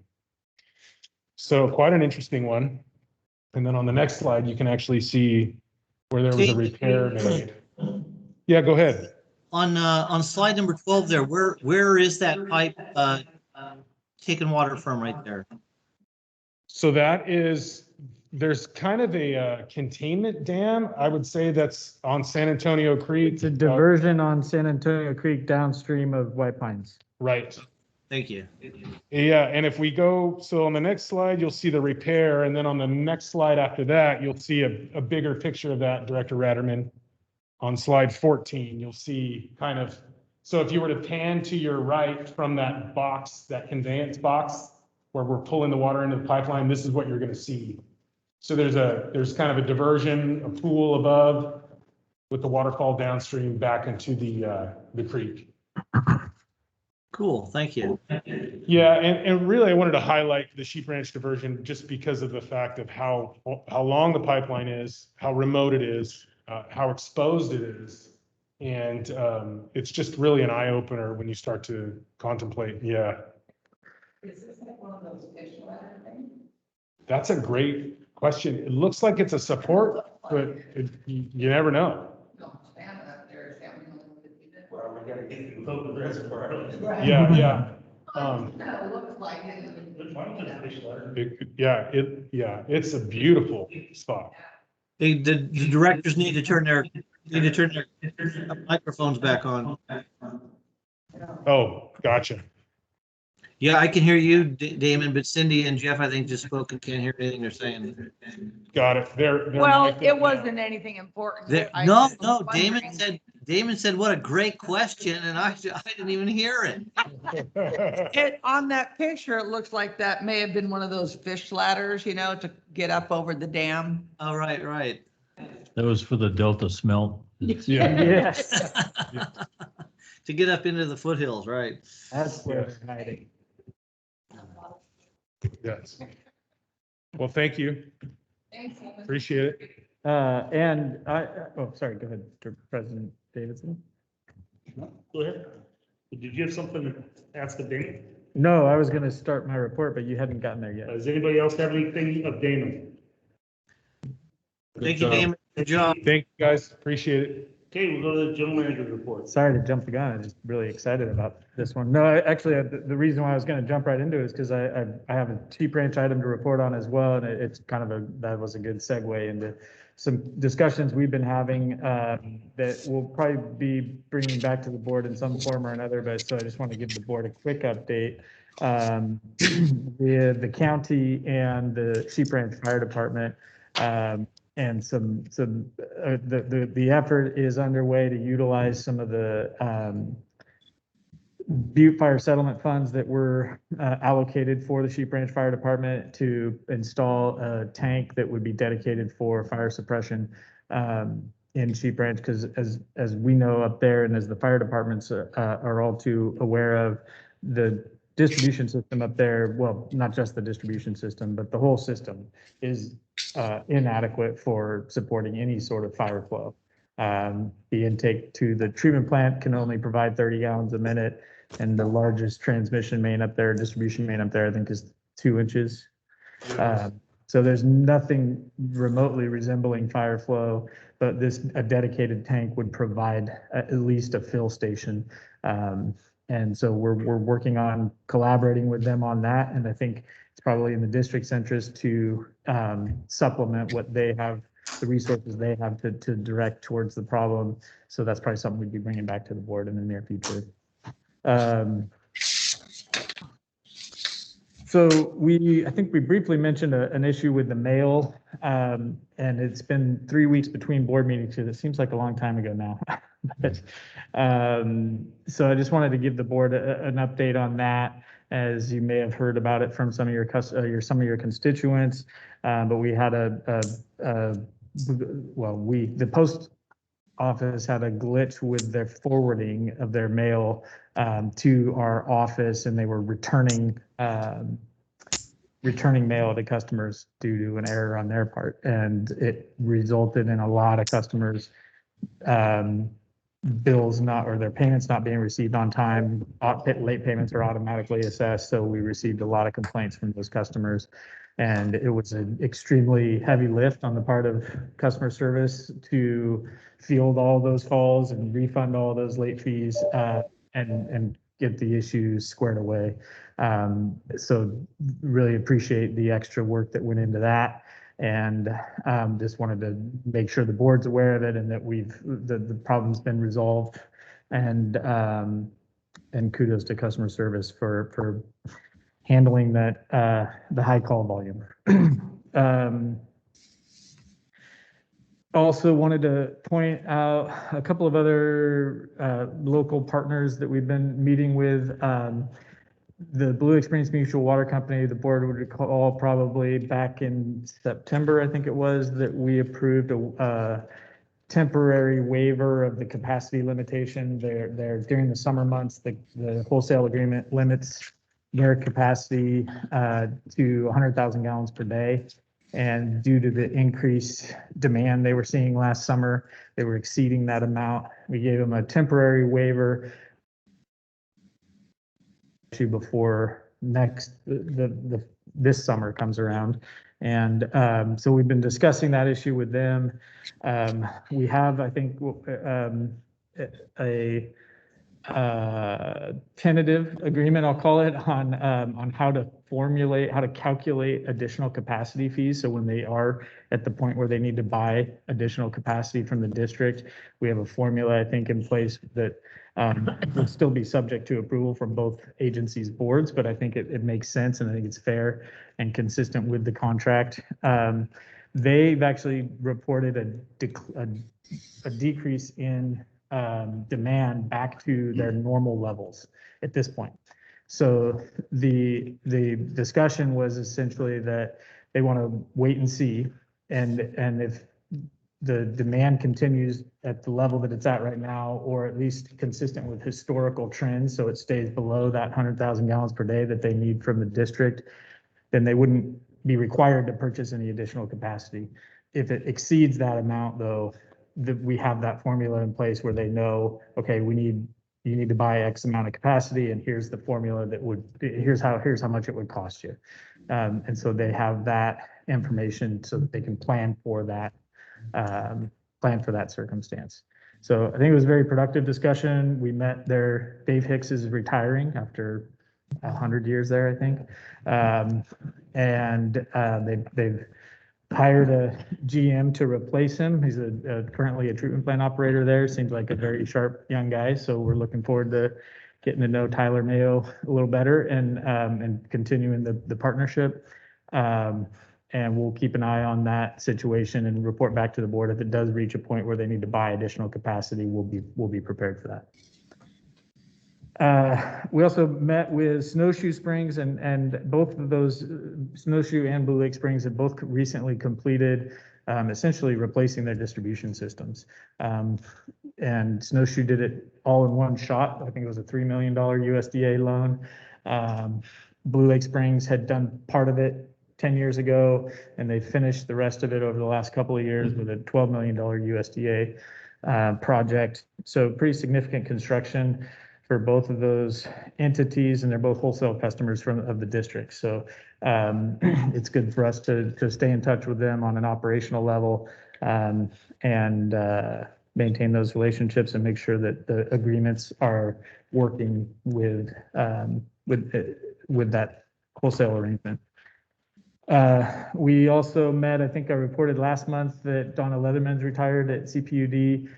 John Kingsbury is the interim general manager there, and we had a good meeting with him, just getting him up, trying to help get him up to speed on some of the issues that we have. We need to update our water supply agreement with CPUD before July, and that was in the works already, and now we're shifting to make sure we get John to a point where he's comfortable with it, and we'll move forward with an extension of that agreement. One of their challenges is they currently only have 3 board members, in addition to some GM turnover. So they're recruiting new board members. So if you know anybody that's interested in serving on the CPUD board, unfortunately, yeah, that's one of the requirements, I think. I think they got one. They're looking for one more. Actually, yeah, they had one candidate when I talked to him, and so hopefully, yeah, that worked out. And it's then a relative of Phil McCartney. I think it's one of his nephews, one of his brother's kids. Great. Where did I leave off? Okay, so lastly, huge effort over the last few months, really, but especially over the last few weeks. Brad has been in the lead on updating our urban water management plan. It'll be circulated, a public draft will be circulated in a few weeks, and then that will be coming to the board for approval. It has to be approved prior to July, I believe it is. And some significant updates. There were some legislative changes between the 2015 update and now the 2018 conservation as a way of life legislation changed some of those reporting requirements. So the plan needed some significant updates. And it being a dry year, it's pretty timely that we're working through all of that stuff again and dusting it all off. So Brad's put a tremendous amount of work into it. I think the board will be pleased with the final product. So, and then I think I already gave the update on the strategic plan.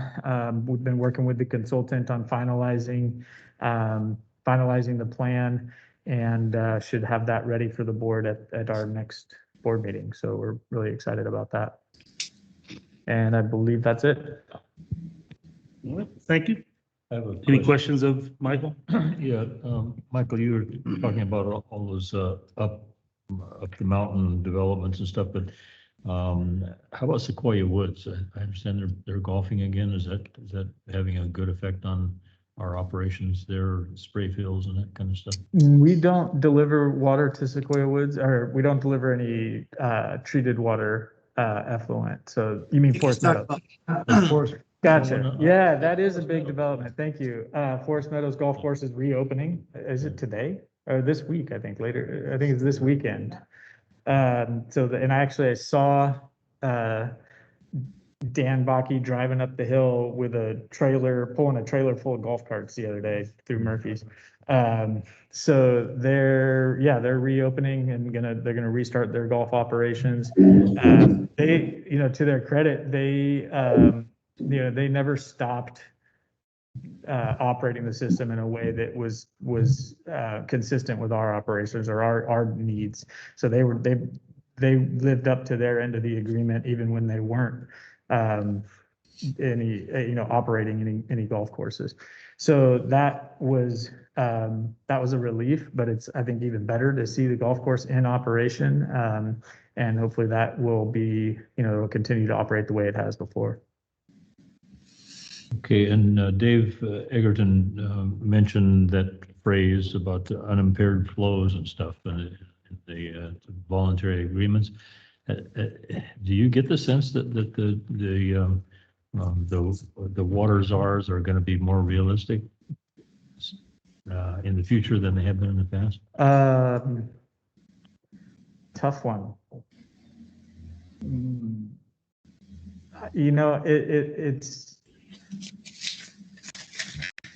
I don't know that their position has changed all that much. So I think it's still, from the MOC VA perspective, we're sticking with the previous proposal that we delivered. And the state has adopted new positions since then. And so I think there's still a gap there. And Brad, if you're on, I don't know if you want to chime in with any updates on that front. But it seems like we're still agendized, so. Yeah, and actually I was thinking of that. And we didn't put it on this agenda because we have a pretty crowded agenda here, but there have been a lot of discussions recently and as Dave mentioned, new developments.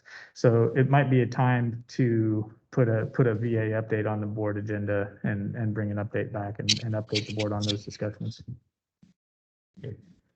Which actually brings to mind one other last thing, Aqua Conference coming up. And as always with Aqua Conferences, we have an opportunity to meet with the Bureau, and we are going to take that opportunity and hopefully get some feedback on our new Maloney's proposal. So looking forward to providing an update on that as well. That'll be a virtual meeting. Yes. Yeah. Anything else from the board for Michael? I just have a few comments, please. Go ahead. Okay, Michael, you did receive the drought notice of stage 1 for Blue Lake Springs. Did you get that? I did not, no. Oh, yeah, that was issued the other day, Tuesday, April 13th. Dave Hicks passed out that notice to the Blue Lake Springs resident, so that they're already on it. I'm really glad you pointed that out. I wasn't aware they had sent the notice out. When we met with them, they said they were preparing for that. And I think they make a point to be ahead of that and really put a lot of work into conservation measures. And I think they want to make sure this board is aware of the fact that, now that there's an agreement in place, doesn't mean that they just open the spigot, that they still take the water conservation very seriously. And so it doesn't surprise me at all that they're ahead of the game on that front. Okay, thank you. One of the other things that I wanted to say is congratulations to Jessica, excuse me. It was Jessica who followed Damon up to the headwaters through all of that. They took the beautiful pictures and she had on her walking boots, I'm sure. So that was great to see. Damon said he had a hard time keeping up with her. Okay. I also ran across an article in which TUD aims to take over PG&E facilities, including Pinecrest Reservoir. Were you familiar with that issue? Yeah, so, and they're looking at they've entered into an exclusive negotiating arrangement with PG&E to purchase the Phoenix Power project, which includes the reservoir and the powerhouse. The last update I got, from their now former GM was that's going to be a lengthy process. It's probably going to be a 2-year negotiation, and they still had a ways to go on it. But they are, they've been very concerned about, PG&E being the holder of those water rights for a long time. And so I think they're looking at this as an opportunity to potentially gain control of the system. And, but obviously the devil's always in the details, and those are, I'm sure, going to be complex negotiations. Right. No, I can imagine, because they have control over no water at all. So that,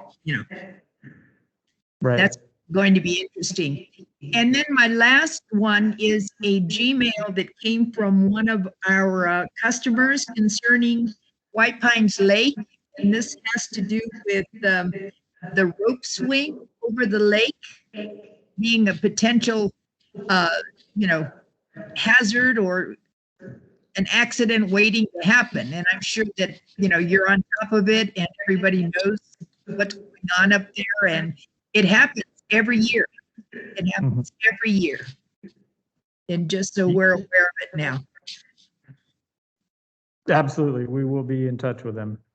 Okay. That's it for me. Thank you very much. We'll see. We'll see. Okay, anybody else, anything for the general manager? Okay, we'll go on to board reports. Bertha, do you have anything further? No, I took up my time. Thank you, Jeff. All right, Director Rademan? Yeah, sure. We have a Mountain Counties meeting next week on the 23rd. It's going to be a virtual meeting, and we've set up our May meeting for an actual in-person meeting. Going to meet over in Plymouth. That'll be on May 14th. Are we having sometimes during the virtual or the aqua conferences the first week of May, we cancel our regular meeting? Will we be having our regular meeting this year, or does the virtual aqua conference trump that? That's a good question. Becca and I have talked about it, and I think we're leaning towards talking to the board about canceling it, because it actually is on that day. But we haven't approached the board with that yet. So it would probably be an agenda item at the next board meeting if we are to cancel it. Okay. That's all I got. Thank you. Director Thomas? I have nothing to report. Director Skida? Nothing to report other than IRWM is next week for TCN. All right, I have nothing to report.